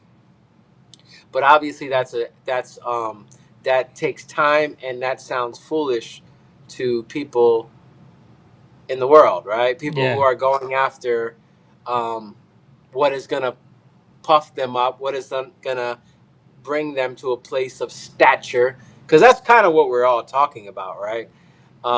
And then so then our desires are off, because we're looking to get stature, we're looking to get fame, we're looking to get glory, however you want to put it, and we're putting that first, and then we don't know how to really do the things in the places we're at, right? We Right. don't actually have the knowledge to deal with it. So now everybody's suffering under us. We're suffering and everybody else is suffering. And that's what you're seeing in a lot of these cities, right? Especially these Democratic run cities. You don't really know what you're doing, but you're acting like you know. That's what's happening in a lot of churches. You don't really know what you're doing, but you're acting like you know. You care more about um, the name or the stature or the position than actually the people, Yeah. right? And this is what needs to change with our believers, especially. Agreed. Agreed. All right. I want to move on to this next topic, which is there's another story that completely just consumed the news. It blew back up over the last couple of days, but I was seeing it over the weekend. A horrible situation that happened in North Carolina. I don't know if you guys have heard about this, where a woman was unalived by a man on a train. Have you guys heard this story? Yep. So, yeah, we got to talk about that. Horrible story. What does it say? So, in North Carolina, this woman, what's her name? 23-year-old Ukrainian refugee Iryna Zarutska was fatally stabbed on a Charlotte light rail train. Just 4 minutes later, 34-year-old Decarius Brown Jr. allegedly whips out a folding knife and lunges forward, stabbing her 3 times, at least once in the neck. Police had said. And then of course the footage of this all went viral on X. I'm getting a like a loop back from somebody on there. Yeah, but this went viral on X. There was footage of it on the train where you could see like this guy is on the train and this woman comes in totally unassuming. She sits down in her seat. He's sitting right behind her, and you can see in the footage that he just pulls out a pocket knife and just premeditatedly just decides to stab this woman in the neck. And they just released another angle of it today that I didn't even want to watch because it shows the whole incident and you can see everything. And you see her die and everything, and it's horrific. But this went viral because it was a huge story, and a lot of people were pointing out how the news was not covering it. The mainstream media would not touch it. They didn't report on it for days. I'm sure you guys can assume why. But one of the things I wanted to show up was people were posting this on Grok. It says, based on searches of September 8th, 2025, here's the account of stories on Iryna Zarutska in major U.S. MSN outlets. CNN had 2 stories. Fox had 4 stories. New York Times 0, Washington Post 0, ABC 0, CBS 0, NBC News 0, MSNBC 0, Associated Press 0, Reuters 0. Limited coverage overall, but mostly in conservative outlets, of course. So, why do you guys think that they didn't want to touch on that story? He's black. He's black, and you know, the whole Trump thing, sending in the National Guard, Yeah, well, this is in Charlotte. admitting to the fact, that there is a problem in, with crime in the inner city. Yeah. Is it loud? Is it loud on my end? I don't think it is now, but somebody had. Did you have a fan going or something? It's the dryer. I'm gonna Uh, go. I'm gonna go. yeah, something was loud, and it sounded like crickets or something. Dang, you hear everything. There is a cricket that got in my basement. I That can't was find you? him. Okay, I'm like, why am I hearing crickets? Making it sound like our stream is just boring. People just crickets, crickets. Yeah, but someone else posted this on X, showing the comparison of the back in 2020, the 74,221 AP articles about George Floyd, 0 articles about Iryna Zarutska. Just trying to show the comparison that when it fits a certain narrative, they go insane in the media about covering a story. We all remember the Daniel Penny story, correct? Which also happened on the subway. You guys remember that story? That's the dude that He the dude restrained that that guy that was restrained threatening that people. homeless guy, right? The crazy Yes, homeless guy. and the guy ended up dying, and Hmm. we heard about it nonstop on the news. They wanted this guy arrested. They protested. It was a whole thing. This guy Why? was No, a because he was monster, white.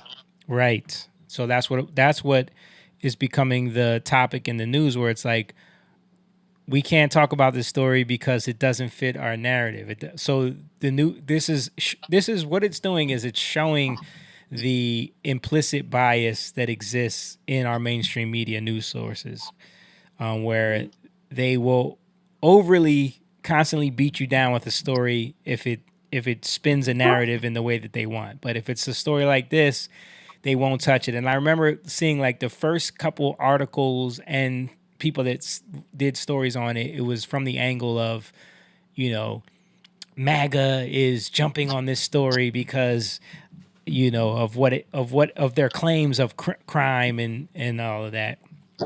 But let me show this clip of Karen. What's her name? The press secretary, Karen, right? Uh, no, I don't think it's Karen. Oh yeah, Levitt. Karen Levitt, right? Yeah. And perhaps most shamefully of all, the majority of the media, many outlets in this room, decided that her murder was not worth reporting on originally because it does not fit a preferred narrative.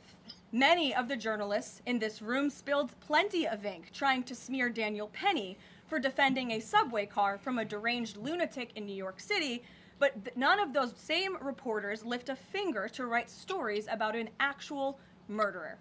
Here's the truth that every Yeah.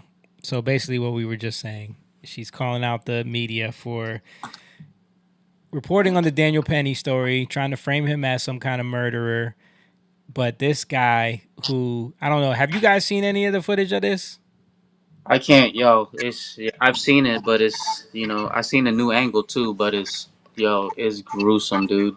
Yeah. Yeah, I didn't. Yeah. I And didn't watch that. what, like something like that kind of our culture has gotten so weird where it's like people don't do anything. Yeah. You know, No one helped I've this seen, woman. No one helped her. yeah, I seen. I seen the wide angle where it was like, you know, they just stayed in their seats. You know what I mean? Like, Yeah. and this dude was walking around with a bloody knife just dripping, Yeah. and the girl fell over and nobody did anything. That's, you know, I know it's a dude with a knife, but I don't know how I would react because you know I just love people, and you know I hate seeing people hurt. You know, It seems like but people are more quick to pull out their phones than help someone these days. yeah, it's the same. It's the same thing with the thing that happened in Ohio where the dude was getting beat up. They said there was like hundreds of people there, but there was only one person that called 911. Yeah. You know, but you saw all these angles of people with their phones. So Do that's you crazy. guys do you guys know how many times he was arrested or have mugshots? Yeah, we was gonna get to that, but yeah, Uh, he's been in and out of prison over 10 times. And yeah, I mean, we'll get yeah, there. I We'll think get he to that. has. Okay. Well, I was Go going to ahead. just say this. I think too, people have been made to be afraid. Like this is not just all on people are cowards. People are made to be afraid.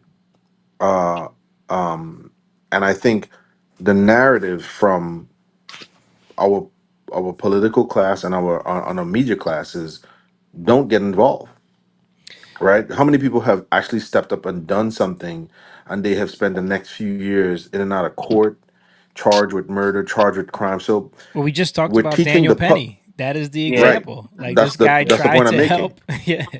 So we're telling people, whether it's directly or indirectly, do not get involved. You know what I'm Yeah. saying?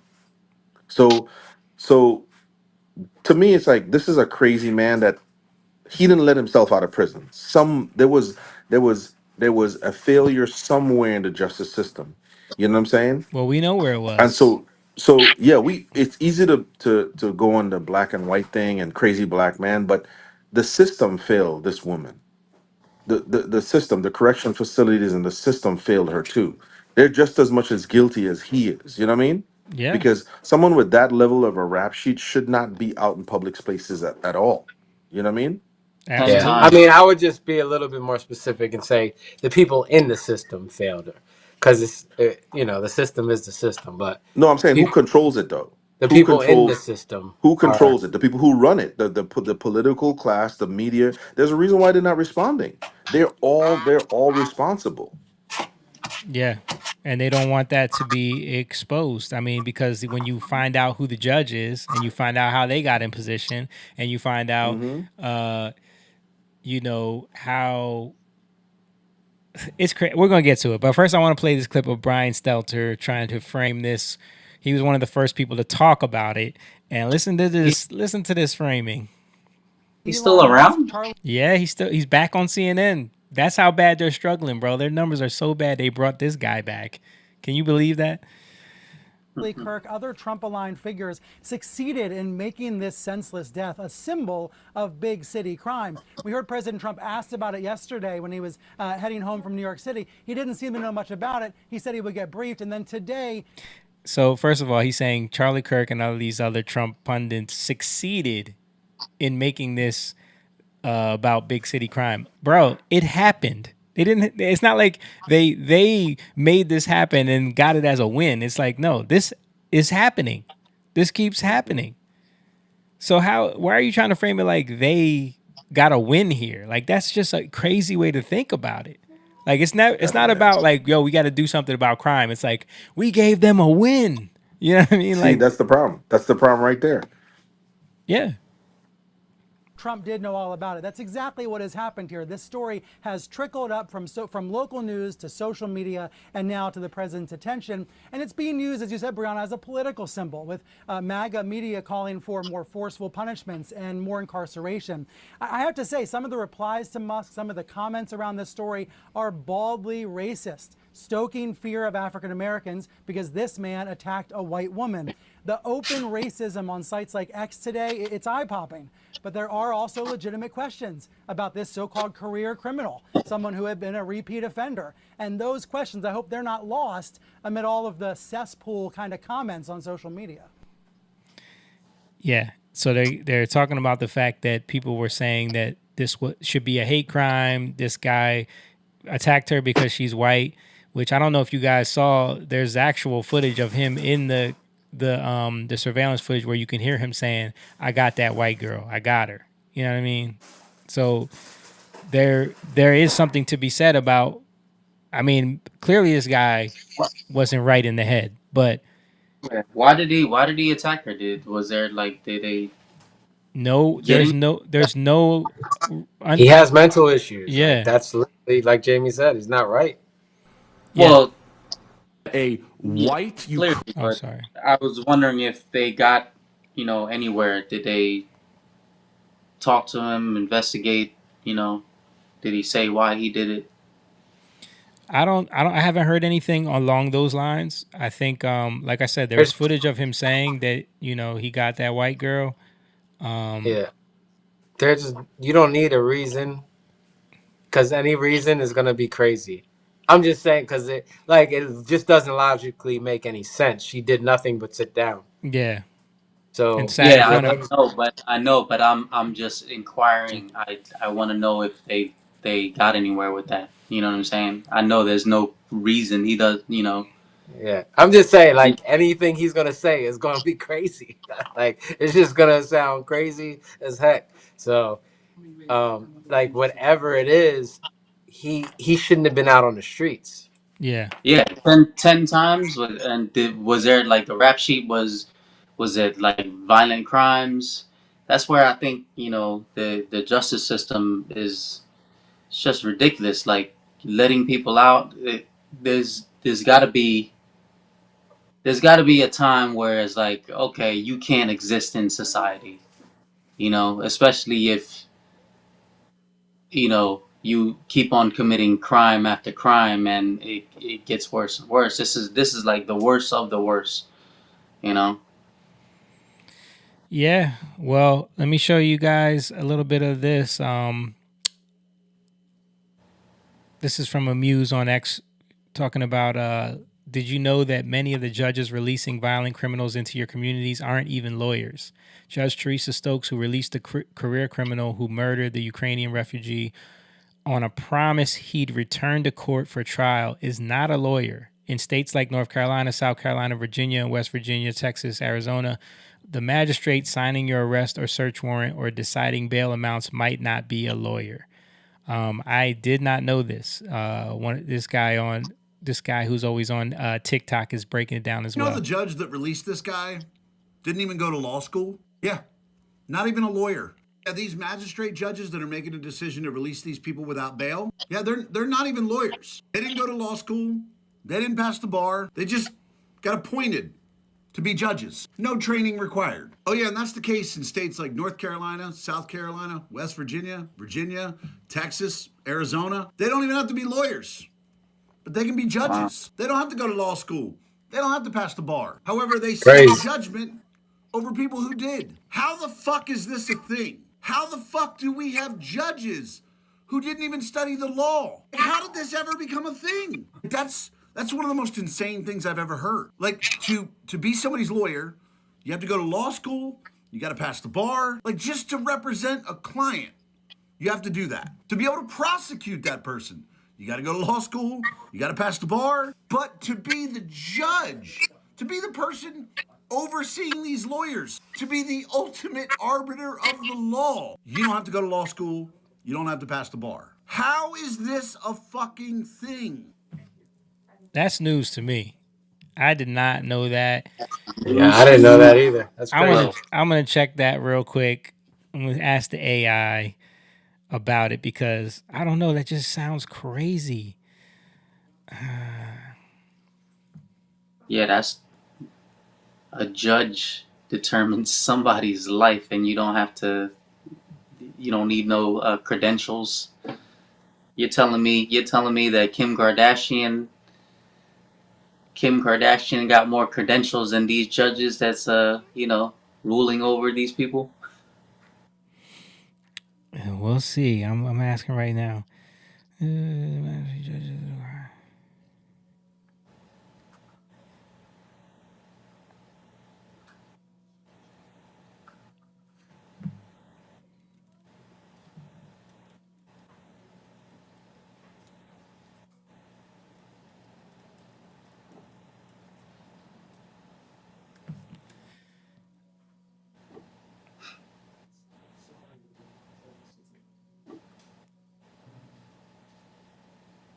So, lawyers, the states where non-lawyers can serve as judges in some capacities include Arizona, Colorado, Georgia, Idaho, Montana, Nevada, New York, Pennsylvania, Texas, South Carolina, West Virginia, Wyoming, plus 20 additional states where non-lawyers can serve in similar limited jurisdiction courts, though special details vary, handling small claims, traffic, minor criminal cases. The 19 states, including D.C., where this does not apply, meaning all judges, even lower level courts, are typically required to be lawyers. So in the other states, they have to be lawyers. Yeah, so apparently this is a thing in certain states. They can just be appointed. It's crazy. Crazy. Yeah. Let's watch another quick video on this. Now I got a question for y'all. Do you guys believe that if this man right here happened to be in this light rail right there, if he was in this cart right here with this young lady, do you believe that the series of events that happened on this evening would have taken place? He's got a picture of Daniel Penny and a picture of the guy who killed her. Now, I believe that at the very least, he would have done all he could to save the girl, right? Everything he could after she was attacked by this monster. But at the very best, this man right here, or a man just like him, would have seen this situation and acted accordingly, i.e. restrain the man until necessary, which is likely the entirety of the time until police enforcement or law enforcement comes in. So here's the thing. When you give men like this possible 15-year sentences for protecting women like this, who do you think you incentivize? And of course, when you are this is what you were talking about, James, who lets this guy go after 14 convictions, 14 arrests, mind you, who do you think gets incentivized there? Right, this guy is getting upwards of 15 years for protecting women like her, while this guy gets to essentially commit 14 different crimes where he was actually caught, spends 5 years in prison, and because he writes a nice little cute letter to the judge, she lets him out so he can do this. She let him out with a promise, with his word. A guy who's been convicted 14 times. His word that he's going to return. That is insane. That is insane. But yeah, that's exactly what you were talking about, James. Like, who are you incentivizing by telling a guy like Daniel Penny, you're going to do 15 years for trying to help someone on the subway? But then this guy, you know, he can just come and go as he pleases. Sure. And imagine now you have a wife and kids, you have little kids at home, or you have a family. Because it's easy to say, I would get up and I would do something. Imagine thinking about the consequences, and you could spend the next year, 2 years in litigation, and potentially be locked away for 15 years because you went against the agenda, excuse me. And you have a family at home. Most people are going to walk away, aside from, because it's so easy to say people are scared, they don't want to get hurt. But we're in a time where we're incentivizing the criminal. Yeah. And we're not incentivizing good citizenship, right?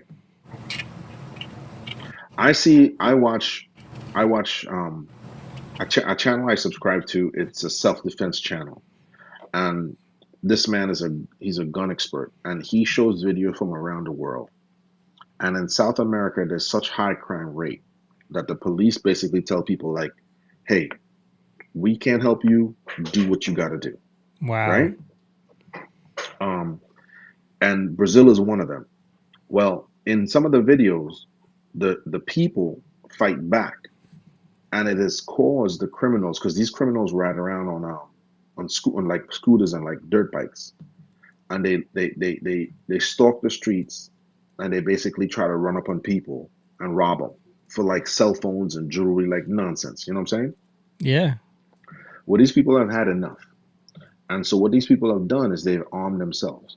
So in many of the footages where they were once victims, these people, they've decided that what they're going to do is fight back. And a lot of times they end up killing the criminals. A lot of the videos, they end up killing the criminals. And they show that on the local news in Brazil because they want to create a fear for people to, for the criminals not to do this. They show it. They publicly show it. Now ask yourself this. We have never seen, the news is never going to show a citizen fighting back. You remember in Minnesota when there was that mall shooter? Yeah. There was a 21-year-old mall, a 21-year-old man who had a license to carry, and he stopped the mass shooter. Remember that? Yeah. Right. That guy wasn't celebrated, right? This guy saved potential hundreds of lives. You know what I'm saying? In that mall, he stopped that mass shooter. That guy isn't celebrated. No. You know what I'm saying? So what are we saying to people when we say, hey, the people who do stand up and fight? Because let me tell you something right now. I guarantee you this: if the citizens were able, I'm not saying go out and be a vigilante, but I'm saying that if criminals saw that the public wasn't taking it anymore and fighting back, a lot of them would think twice.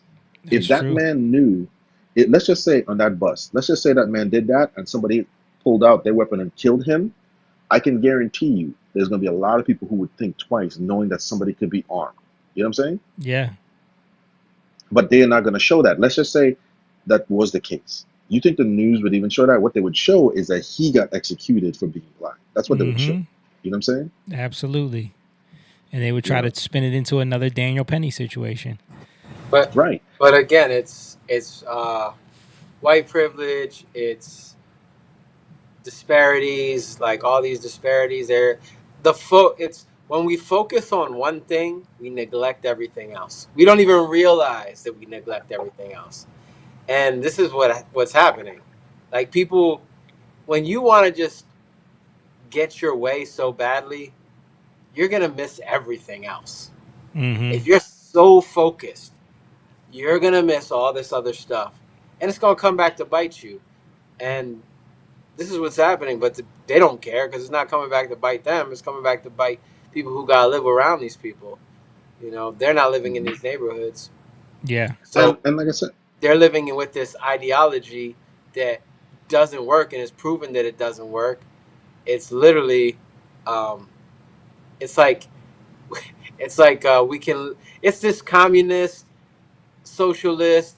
We can live in some utopia by loving everybody the way I want to love them, and it always falls on its face because no, if you're gonna love people, you got to actually love them, and that means you got to take into account a lot of things. But that means you got to look outside of yourself, and it's not going to happen that way. This ideology causes everybody to be selfish. Mm. but I'm just going to say this. I understand what you're saying, but I'm gonna just say this. I don't even think it's that.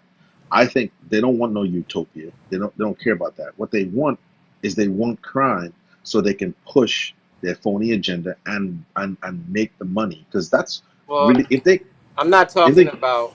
I'm not talking about I'm not talking about the people at the top. Like I'm talking about the people who are.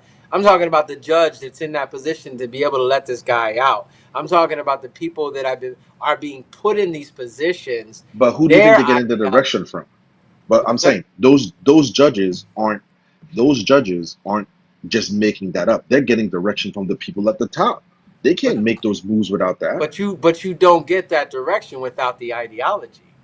You have to been Well, you whoever they're they've getting been it from. they've learned that ideology. Yeah, but No. They've learned it, but I'm saying somebody has to be okaying. There has to be a power that's because there's no way these people are just making up the law as they go. They would be there. You can't do that. So somewhere there's a directive. There has to be some directive that's happening from an above them. you literally I are. don't think it's like that a lot of Yeah. times. I think we think that there's this like this overarching like we're calling the shots and we're telling. I think what it is it's more about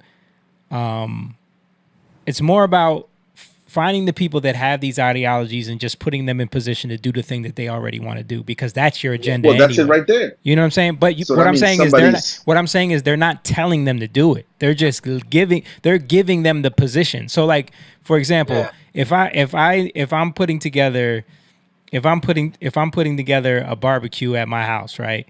And I say, all right, I'm gonna put this person in charge of this food because I know that they like the way I like the way they make this, or I'm gonna put this person in charge of that food because I know they like the way I'm doing everything so that I get what I want at the end of the day instead of thinking about what everybody wants. You yeah, but understand? that's it though. But what I'm saying is Right. No, I get you. I'm not telling them. There's no one sitting over top of everybody and saying you're going to do Right. this and you're going to do that. No, It's just no, that I don't mean it like that. right. No, I don't mean it. I don't mean that there's a Emperor Palpatine with like. I Right. don't mean that. I mean this.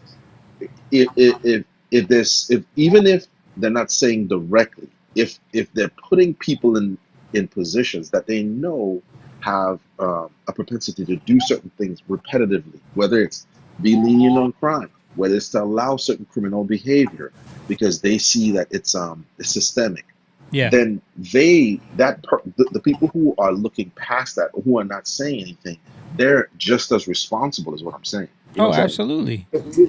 No, but the people who are I'm confused now. So you're saying the people who are looking past that. Who are those people? Well, who allows people to get elected without passing the bar? Well, Who that has to do with the states, right? right? That has So to let's do with start there. legislation. Right. So let's start there. So if you know that in order to be a judge you need to pass the bar, who allows people to be in this position without passing the bar?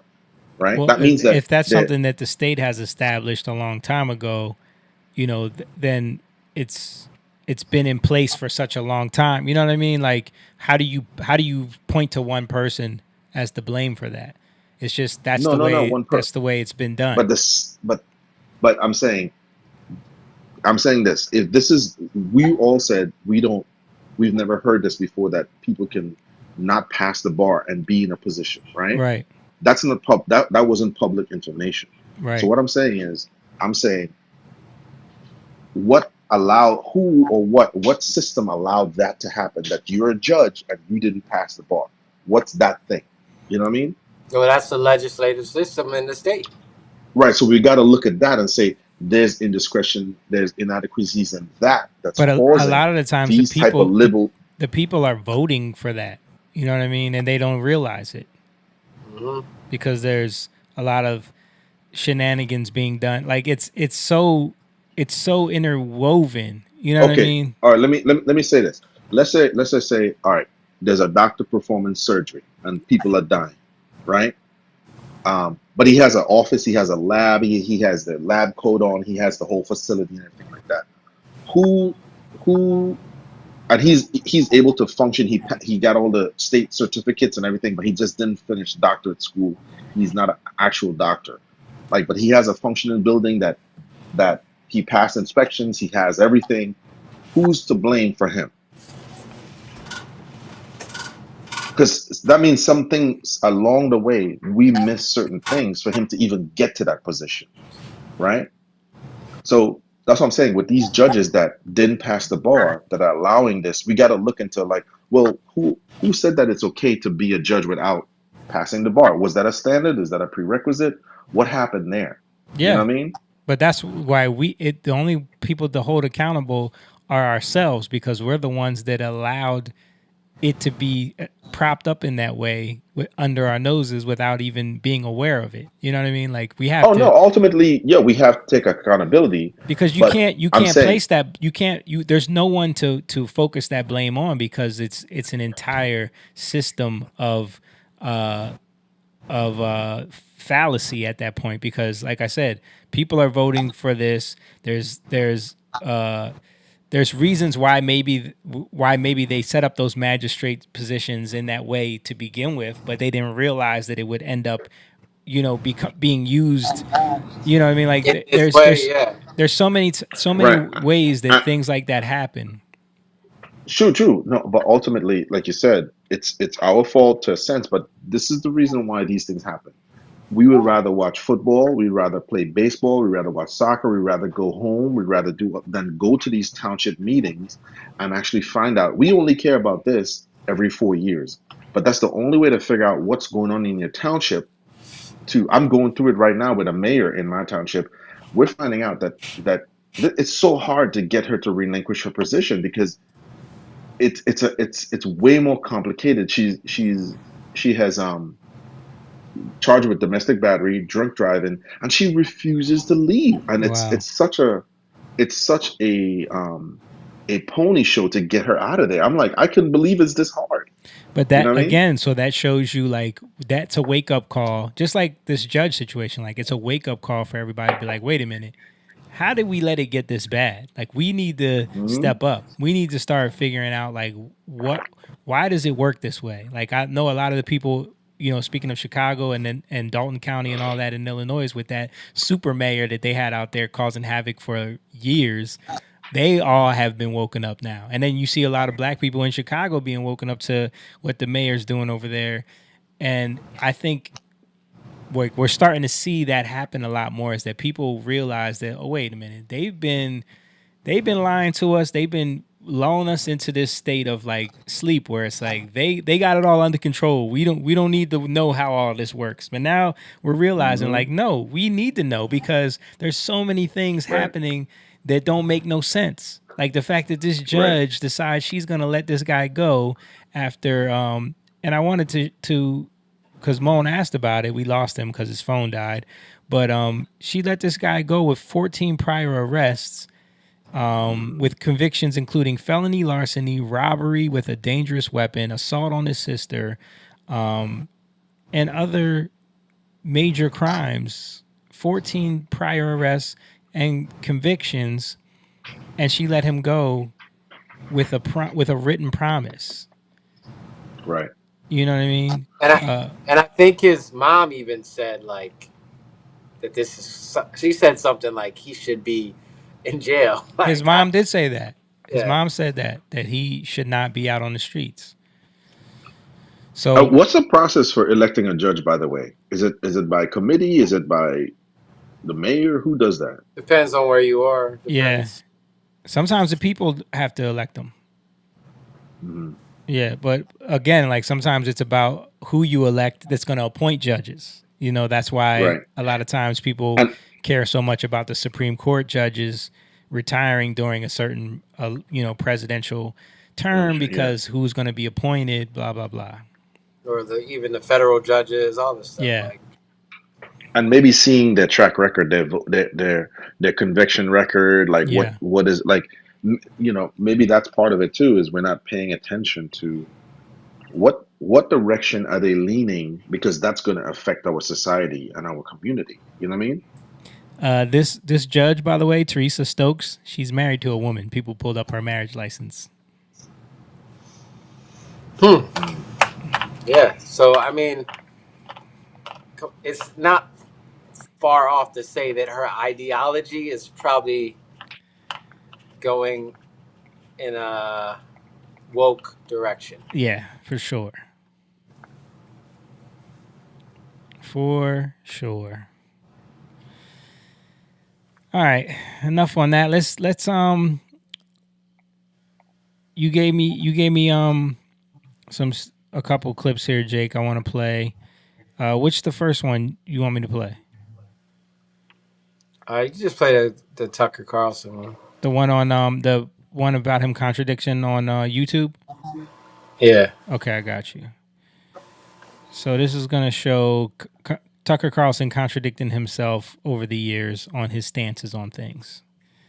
On the world who are sympathetic to these acts of craziness. Pew Research poll findings that 1 of every 4 Muslim Americans younger than 30 believe suicide bombing in the defense of Islam is justifiable. For instance, do you believe that Arabs carried out the 9/11 attacks? Only 40% believe Arabs carried them out. Do they think the Jews did it? I get that decent Muslim Americans feel under attack. They feel like they're being unfairly portrayed as terrorists. I understand all that. But at some point, you have to say, this really is a real problem, and it's discrediting all of us. And until we take it seriously, it's going to continue. No? We can debate the details here, but I think it's important to acknowledge a baseline, and that is that there have been an awful lot of attacks where actual people died in the United States and in Europe, committed by people saying really clearly we're acting in the name of Islam. Hasidic Jews, I mean, they're a set-apart community, speak a different language, not assimilated, but I don't see a lot of terror attacks committed by those groups. Often hear Americans say, I have said, including last night, is that assimilation is the problem, is people are not assimilated. And yet you look around, and there are actually a number of groups in our society and yours who aren't assimilated. Hasidic Jews live apart, the Amish live apart, they pose no threat at all to the country they live in. They love the country. Why is this group different? Well, the Muslim population of the West is rising very quickly, and that has implications for social cohesion or national security. So if I say, as Islamic countries do, you don't have a choice. You have to wear the hijab. You need to be modest, and if you're not, you could get raped, and if you do, it's your fault. And you have to avert your gaze from men. For example, women are asked to walk behind their husbands, or in some countries, you're not allowed to drive or vote. Under certain circumstances, can that be empowering? Can female genital mutilation be empowering? That's common in Islamic countries. An Austrian woman was convicted of, quote, disparaging religion. She was fined more than $500. Her crime was suggesting that Muhammad's marriage to a 6-year-old constituted a form of pedophilia. She claimed her comments were protected by the freedom of speech because she is a European, and traditionally they would have been, but things have changed now. So in other words, a standard that has long prevailed in the Islamic world, which is that you can be punished for criticizing Muhammad, is now the law in Europe. Exactly right. The bomber was born in Britain, not some far-off land, but he still grew up to embrace Islamic radicalism and declare war on the country that raised him and kill his neighbors, in effect. There are many more like him. So when you watch the American response, even the cultural response, to an event like what happened in your country on Monday, are you surprised by how few of the lessons Americans are learning from this? Sharia law is bad, Seth. I don't know if you've heard that. It's bad. It's worse than what's happening in New York and Detroit. It's just bad. Tucker Carlson at the Real Estate Future Forum 2025. I've never been to Saudi Arabia, and I can't wait to go for a glimpse of what the future holds, because that's what you see when you go to the Gulf. But because of its scale, its significance in Islam. He's like, you know what Islam means? Submission. And like let it hang in the air, like that was self-evidently disgusting. And I was like, I kind of think submission to God is like the whole point of life, but I didn't say anything. I was like, I don't think I'm against that, actually. This is an existential threat to the Western way of life. I really believe that. Anyone who submits to God, like, I'm just for that. Okay. So they're showing Tucker's his stances on Islam throughout the years. Oh, sorry. And then all of a sudden he's now going to Saudi Arabia, meeting with certain people. I mean, he believes that to submit is a beautiful thing. So they're showing the contradiction there of him over the years. I mean, I've heard that he could be getting some money from some of those countries. I don't know if that's true or not, but it could also be that he's had a lot of anti-Israel stances, so maybe he's leaning into the Islamic side of things as a way to push back against Israel. I don't know, but I don't know what to make of all of that. I mean, I don't know if I never really like watched Tucker Carlson that much, so it blows my mind. He knows enough about Islam, and then he's just literally acting dumb. Oh, submission is a good thing. Like, yeah, like, and it's like he's laughing in such a weird way that it's like, what are you doing? Like, he always laughs like that though. It's just so weird to me. Yeah. So I don't know. For me, it's like, I think, again, I said this earlier, when we focus on something so much and we just want to we double down on stuff and we're just so focused on, and I do think it's a little bit of Israel is bad, you know. Yeah. And he might be getting paid, but you're like, I think it's a lot of that. Yeah. I think lately him, especially for like hardcore conservatives, once people like Candace Owens and him have taken an anti-Israel stance, I think they've definitely leaned more into this kind of the language of why are we giving them so much money? What's going on over there? Questioning certain things. You could see that a lot of their former supporters have turned on them. You're not supposed Right. to question that. And then they've also taken a more sympathetic stance towards Islam as a result of being anti-Israel as well. And I think that's what that clip is trying to point out. Like all of a sudden, he over the years, over the last 20 years, he's had all of these things to say about Islam being an existential threat to the country and the ideology being a threat. And then all of a sudden, he thinks submission to Allah is beautiful, and he thinks that's what life is all about. I mean, and listen, there's nothing to be said. People can change their minds. People can have growth and have their views change and realize that they were propagandized about all of Muslim. Because there was a lot of fear-based propaganda in the early 2000s after 9/11 about all Muslims because of certain sects of Islam that are very anti-America and terroristic and very brutal as far as their belief system. So I think Yeah.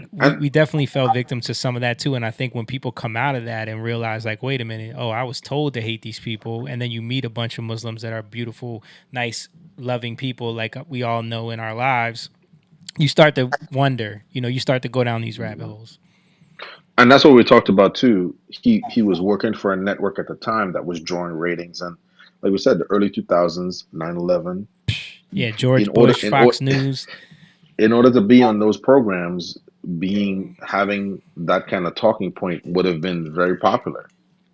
Absolutely. You wouldn't have been famous. Yeah, but I think there's a difference between acknowledging that there are people who are, like you just said, there's like you don't hate people, you hate the ideology. Right.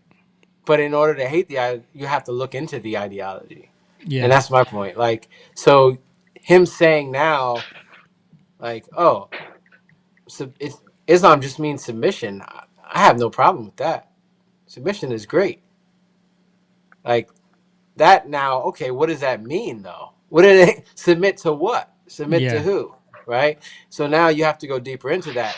But when you're like just being very surface with it, okay, yeah, submission. But submit to who? They're not saying it just means Islam, and don't get me wrong, there are Muslims that will say, oh, Islam just means submission.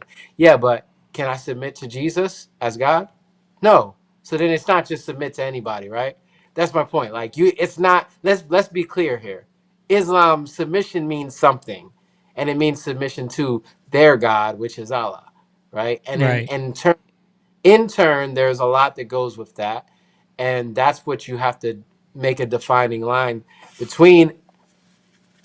And that doesn't. And you have to learn what this whole thing is and where these things come from. You have the Muslim Brotherhood, you have Hamas, you have Hezbollah, you have the Ayatollah, you have Iran. It's so funny, like they're Shiites, but then they're Sunni, you know what I mean? Like, and you don't even know the difference between them because we don't know much about Islam. And if we say just Islam bad, then yeah, I get that. Or Muslim people bad. Yeah, we shouldn't be doing that either. But we gotta start being a little smarter and understanding where these things are going and how these things work, or else we're just as ignorant as everybody else. And to me, that's what this guy is acting like. He's just ignorant and doesn't Yeah. even know anything. Yeah, it's definitely interesting. It's an interesting time, like seeing a lot of the divide in the conservative, the MAGA movement, the conservative movement, if you will, all of these like strongholds that were so united, especially after October 7th and after like that whole the handling of all that. A lot of the decisions that Trump has made, you're seeing this fracturing, and you're seeing people go in these weird directions. It's a very interesting time, but I think it's necessary. It's necessary because people we can't be monolithic in anyway. Like people need to be. We need to see what people really think about things. Yeah, and part of what the backlash they're getting is they're questioning Israel. That's really what it is. You Mm-hmm. know, they're questioning why we're giving them so much money. I don't think That's that's what it is. I think that's where it started, but then they took it way too far, and they're taking it way too far. no, Yeah. the backlash for Tucker and Candace is their It Israel started talking there. Yeah, points. it started That's there. that. That's Just, why. That's why just their crowd turned on them. yeah. I mean, that's why she got fired from They're, Daily Wire. That's why right. he lost his job. Like they literally, it all started with them even questioning Israel or the narrative of October 7th or like what was happening Right. there. But then, And the money. They were asking why are we giving them money? Why do they have free education? Why do they have health care? Why do they have free college? Why is it that why is taxpayer? That's what they were asking, and I think that's what got them in trouble. Yeah. You but know, I, now but he's taking it. Now he's going a whole other direction with it. But that's how it initially started with him. Yeah, Was questioning that. they're doing the Kanye, right? Where it's like yeah, you but start with just with you know, trying to expose certain things that you're being attacked for, because let's be frank, like the things that they said were happening. It's like if you question Israel, they try to come at you with lawsuits. They try to come at your bank account. They try to, you know, come at your livelihood, and all of those things happen to all of them. You know, because Hmm. there's a lot. Israel or the Jew or Jews? Israel. Well, I heard him question they were Israel. talking about Israel at the time, and at that time, because of October 7th, you know, it was seen as if you talk about Israel, you're talking about all Jews. There was a conflation of the two at the time because it was so, you know, it's like if you talked about 9/11 right after it happened, then you hate America. You know what I'm saying? Or like if you question the narrative, then you hate you hate America. You're not patriotic. So there's that conflation that happens when people are emotional about things at the time. And I think with Candace and Tucker at that time, because they were pushing back against the mainstream media narrative that was going on, they were punished for that like monetarily, you know, as they said. And that's why I said it's the Kanye effect, because Kanye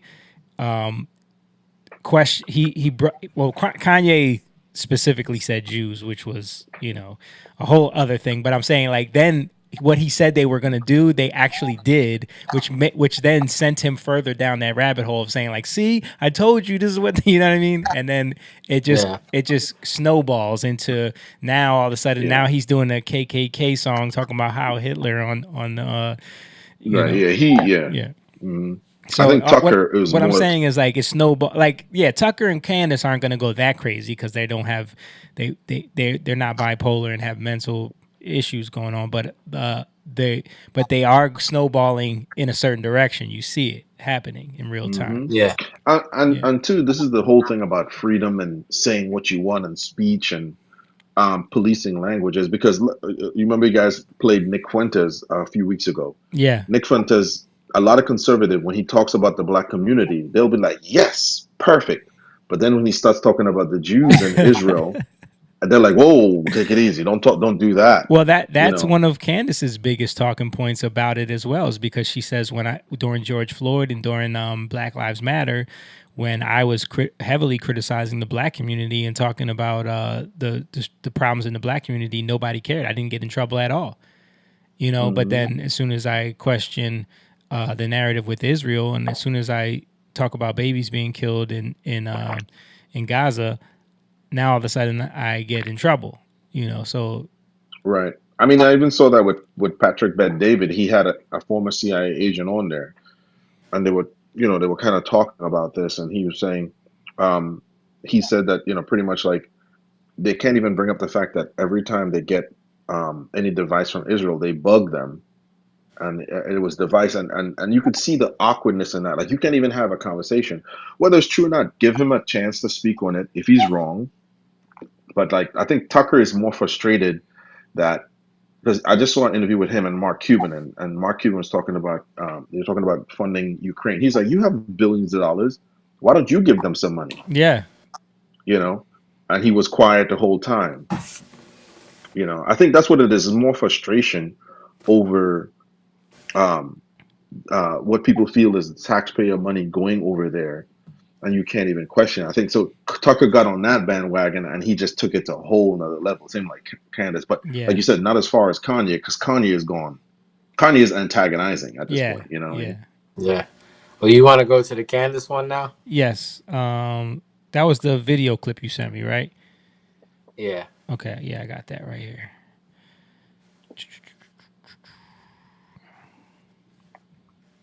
Situation here. Here you go. Ready? Ready, everyone?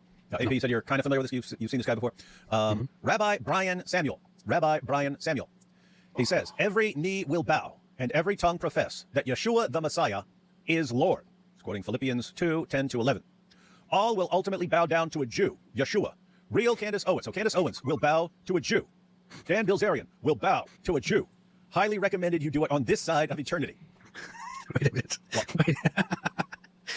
She was replying to this post and actually accusing him of not being a Christian or something. Yeah, that's the weird part, right? So assuming she's just completely ignorant of Messianic Jews and so on. Do you think a Jew who doesn't believe in Jesus is going to be saying that every knee will bow and every tongue profess that Jesus the Messiah is Lord? And now we have Candace Owens' response. So you can see this is response to, she's quote tweeting him here, Rabbi Brian Samuel, every knee will bow. And she says, can you explain to me why you don't believe in the New Testament unless you need to cite it to convince Christians to bow to you? To bow to you? He's saying everyone's going to bow to Jesus. And she's saying, you don't believe in the New Testament unless you need to cite it to convince Christians to bow to you. If you're quoting Philippians, why aren't you Christian? How does this work theologically? Because it's giving Satan, what is this even? Because it's giving Satan doing the most in the dessert? What? Because it's giving Satan doing the most in the dessert. What kind of dessert is she talking about, and what kind of sentence is that? What is it? Let's keep going. Rabbi, now keep in mind, he seems pretty nice here. Listen, look at this. Mrs. Owens, you have a gift for cutting through the lies we've been told, especially ones pushed by powerful systems like big business and big government. In that same spirit, I humbly suggest that the idea that a person cannot be both Jewish and a follower of Jesus is one of the great deceptions sold to the world by big religion.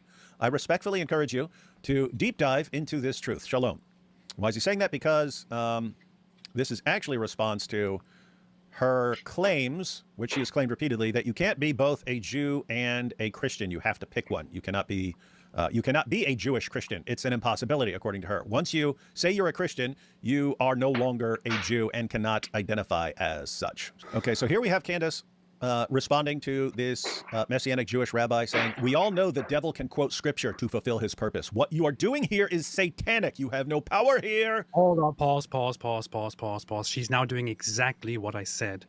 So in the original tweet, what she said was, why don't you believe in the New Testament? That clearly shows that she has no clue what she's talking about, because she thinks she's talking to some Jewish guy who doesn't believe in the New Testament, who doesn't believe in Christianity. So she's like, so why, if you're going to quote the New Testament, then why don't you believe in the New Testament? Oh, you've been exposed, Jew. This is the proof. The synagogue of Satan. She clearly does not know what she's talking about. She clearly had no idea about what Messianic Jews are. I mean, and think about this, right? She complains about Jews in Israel all day, every day, and doesn't know that there are Jews who believe in Jesus and believe in the New Testament. Comment there up at the top. We all know the devil can quote scripture to fulfill his purpose.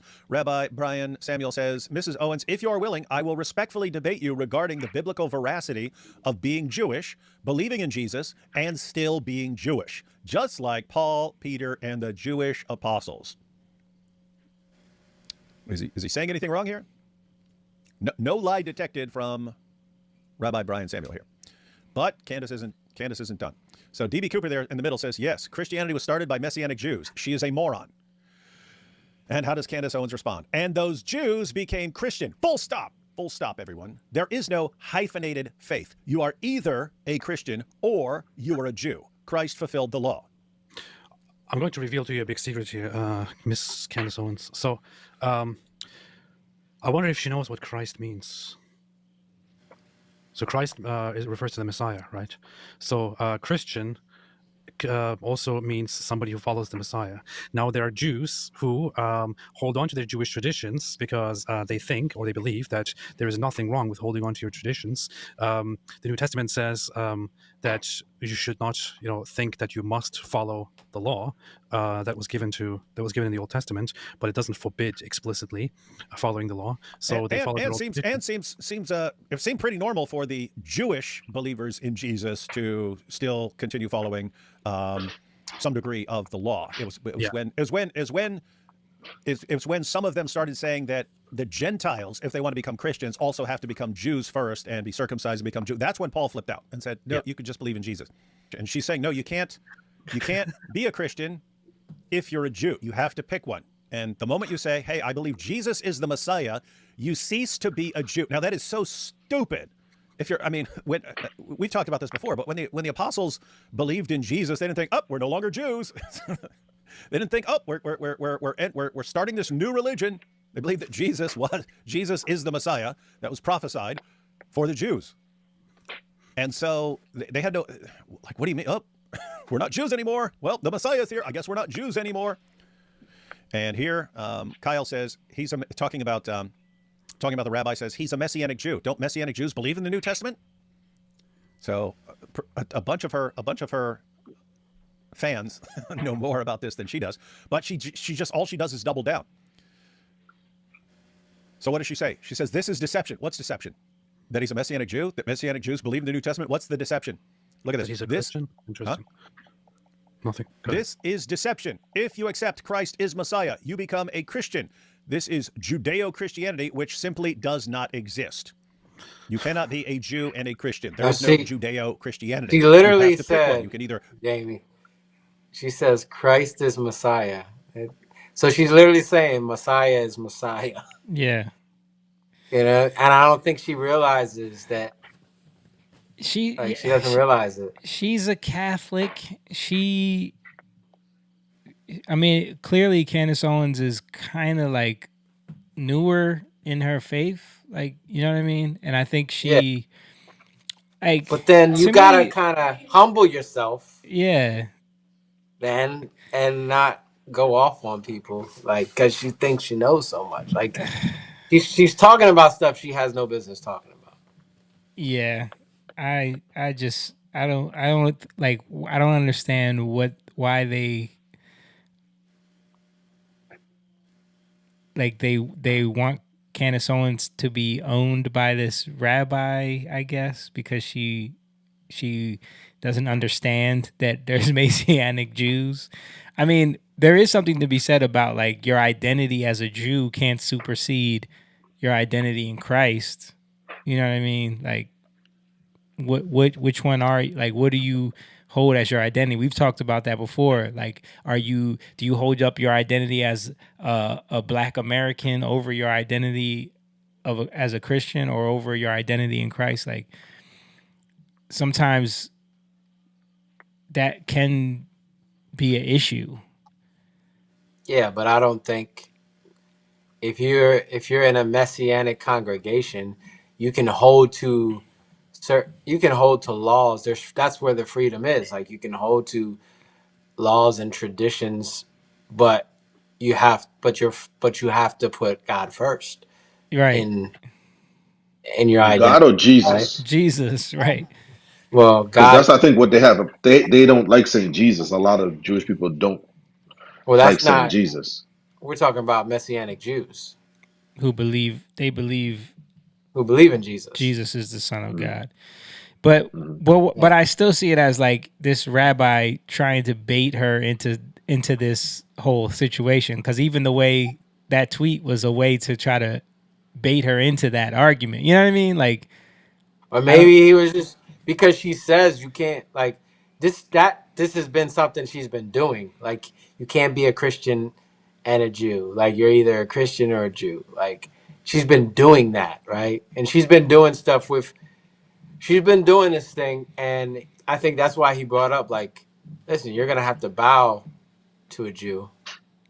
You know what I mean? Like, just to show, like, yeah, it's a weird argument. Like, I don't think it's a weird argument. I think it's like, it's a little antagonistic. Like, you don't think he's being a little snarky? Yeah, and on top of that, it's like, look at you're the talking way, about the guy in the post. Yeah. or the people I mean, even talking? the way they're I they're mean, talking about her. all of the I above. definitely think the guys who are talking are being snarky. That's just how they are. They're mocking her But I because think even the original post was meant to be snarky because, you know, a lot of people are offended by her, what she's been talking about, which I understand. But also um, I understand she's coming from a place of, like we were just saying, feeling attacked. And being like, when you look at the interviews that she's done she all with Rabbi feeling Shmuley. attacked. No, not How? just feeling attacked, like being actually attacked. Like, look at the articles that have been written. Look at the attacks about her saying that she's a Hitler sympathizer. The Rabbi Shmuley debate, the debate that she did with the other guy that was So then that gives you the right to go no, deeper I'm not saying it gives you the right. right, but what I'm saying is I can understand how someone ends up feeling attacked and then feeling like now I have to. Yeah, I can understand that too. But what I'm saying is that you're saying you're a believer. You're saying you're this. You're saying that. You keep saying you're quoting all kinds of scripture, you know, but you're not doing the core thing, which is loving your enemy. You Yeah. know, that's Well, what I'm saying. That's what I'm quoting trying to say. scripture is what got her So, fired from Daily Wire. so she needs to. I'm saying that she needs to face this stuff, and how else you gonna face it if people don't call you out? I think she has though. She's gone on those shows. Like, give her a chance to go debate with the rabbi. I'm Let her go not. sit down with him.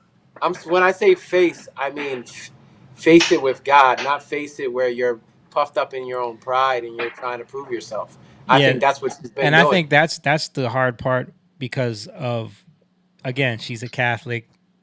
The way that they believe in Christ is a certain way. You know what I mean? And it's hard.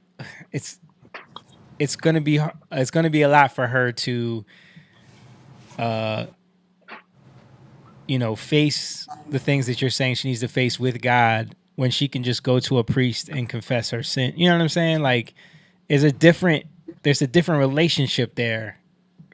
Yeah, but what I'm saying is that like you're in the public, you're speaking, you're gonna God's gonna give you an opportunity to see what's going on so you can have healing. It's Yeah. gonna come. It's gonna come in ways that you don't expect. Like so, no matter if you're a Catholic or not, I believe there's people in the Catholic Church that there's people who do healings in the Catholic Church. There's people who do all kinds of stuff. I was just watching this interview about this woman. She's in the Catholic Church, and like, I was amazed at the stuff she was talking about. You know what I mean? So like, Yeah. I don't even put boundaries on that just because like I get a lot of the doctrines in the Catholic Church, the catechism, the stuff, a lot of the stuff that they say and believe like aren't necessarily the Yeah. best, but that doesn't mean that God can't reach you there and he can't work there. You know what I mean? Yeah. Shout out to Papa Jeff. I see you in the chat. He said he's referring to the when they didn't understand why she typed dessert. Yeah, she meant desert. We know what she meant. She was Yeah. talking about Yeah. when yeah. But They were They were just trying to no make fun no of her. no yeah. he said that desert. I don't think it's creme brulee. I think it's sand and heat. Yeah, when Jesus was tempted in the desert before he was quoting scripture, right? Yeah, that's what she was trying to refer to, that the devil can quote scripture too. Like when he was doing too. What did she say? When he was doing too much in the desert. Yeah. Yeah.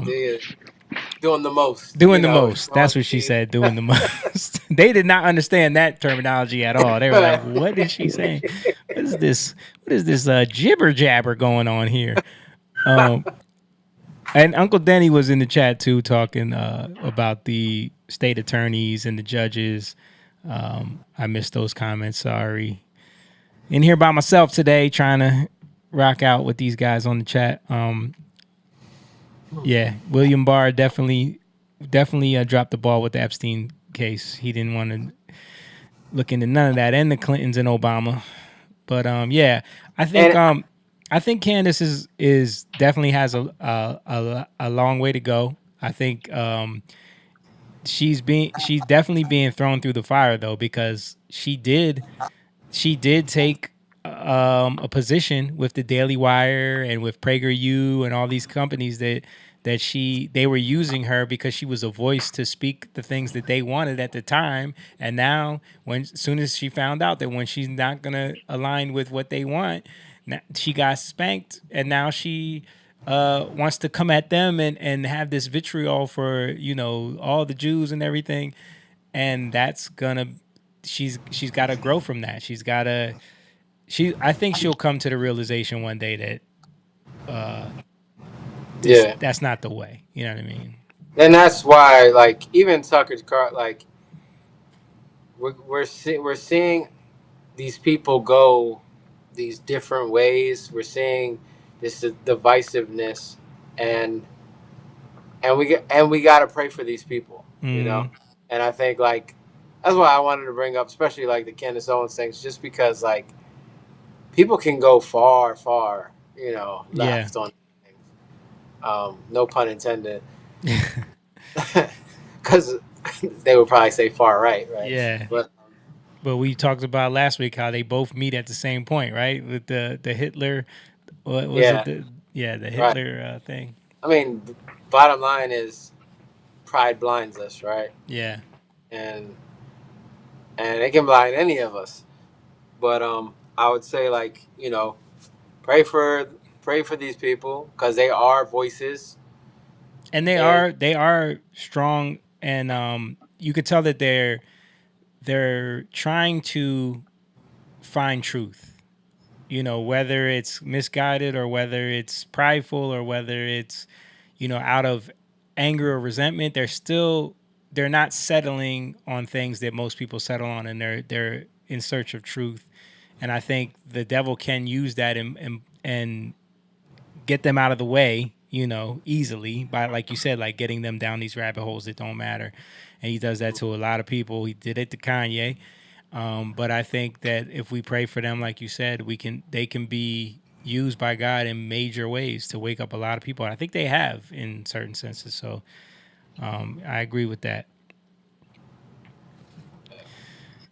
All right, let's wrap up, guys, because it's getting late. Appreciate everybody for watching. Thank you guys, man. We had a bunch of people on YouTube tonight, man. And I think that's because I've been posting a lot of clips lately. The clips have been doing pretty well. Nice. So, yeah, we gained like a bunch of subscribers. So, I mean, we appreciate y'all on YouTube, man. Thank you guys for hitting the like button over there, too. Make sure you guys hit it before you leave and share this video. Once again, don't forget, we have a Patreon if you want to become a part of the community so we can build this thing. We're really trying to grow it. It's Young Lion TV. I mean, patreon.com/Young Lion TV. You can also get the link in the description and head on over and get the Patreon over there. We also got a show coming up November 1st at City Winery in Philadelphia. If you want to come see us live, make sure you get your tickets early because that place is going to sell out. So head on over to citywinery.com/Philadelphia and you can get the tickets over there. We'll probably put some links up for that as well. Appreciate y'all for calling in this evening, man. Jorge texted me today. He's coming to the show. Oh, really? That's what's up, man. Yeah. Yeah, Jorge. He knows. The guy that I play on my soccer team. Yeah, that's my boy. Yeah. Yeah. Suarez. Suarez knows Jorge. You know, their Colombian connection. So their sons are friends. They go to school together. So that's how because he was like, he goes one day at soccer, Suarez goes to me, he's like, yo, my guy George. I'm like, George? He's like, yeah, you my guy George, man. I know. He said he knows you. Me and my son and his son are like best friends now, and we've been talking. And he was like, yeah, he said he used to play soccer with you. His name's George. I was like, bro, I don't know no George, man. The only George I know is George over there. And then he sends me his Facebook page, and it's Jorge. I'm like, Jorgito. I was like, I don't know him as George, man. I know Jorge. He said, oh, okay. I'm just thinking, it's American, so I said George. But yeah, so small world. But that's cool, man. I'm glad he's coming to the show. Yeah, he's coming. He texted me today. He just moved back to Voorhees. Oh, he did? Okay, that's what's up. He's in IT now. Cool. All right, guys. I still don't have a phone, so hopefully, I'll get one by tomorrow. Hopefully, man. I don't know when I'm getting a phone. They're on back order apparently right now, and then the new one just dropped today. So the timing is very funny. That my phone just like glitches out and stops working right when the new one comes out. But yeah, now even the one I had a 14. It's on back order, so they were supposed to come today, and then they text and said, "Oh, it's not being shipped because it's on back order, and we'll let you know when it's shipping." Like, okay, so what am I supposed to do in the meantime? So, yeah, so that's what I'm dealing with. But yeah. Anyway, appreciate everybody for watching. Thank you guys. We love you. We appreciate you. God bless everybody. We'll see you guys next week. Peace. See ya. All right. All right. Go live, yeah.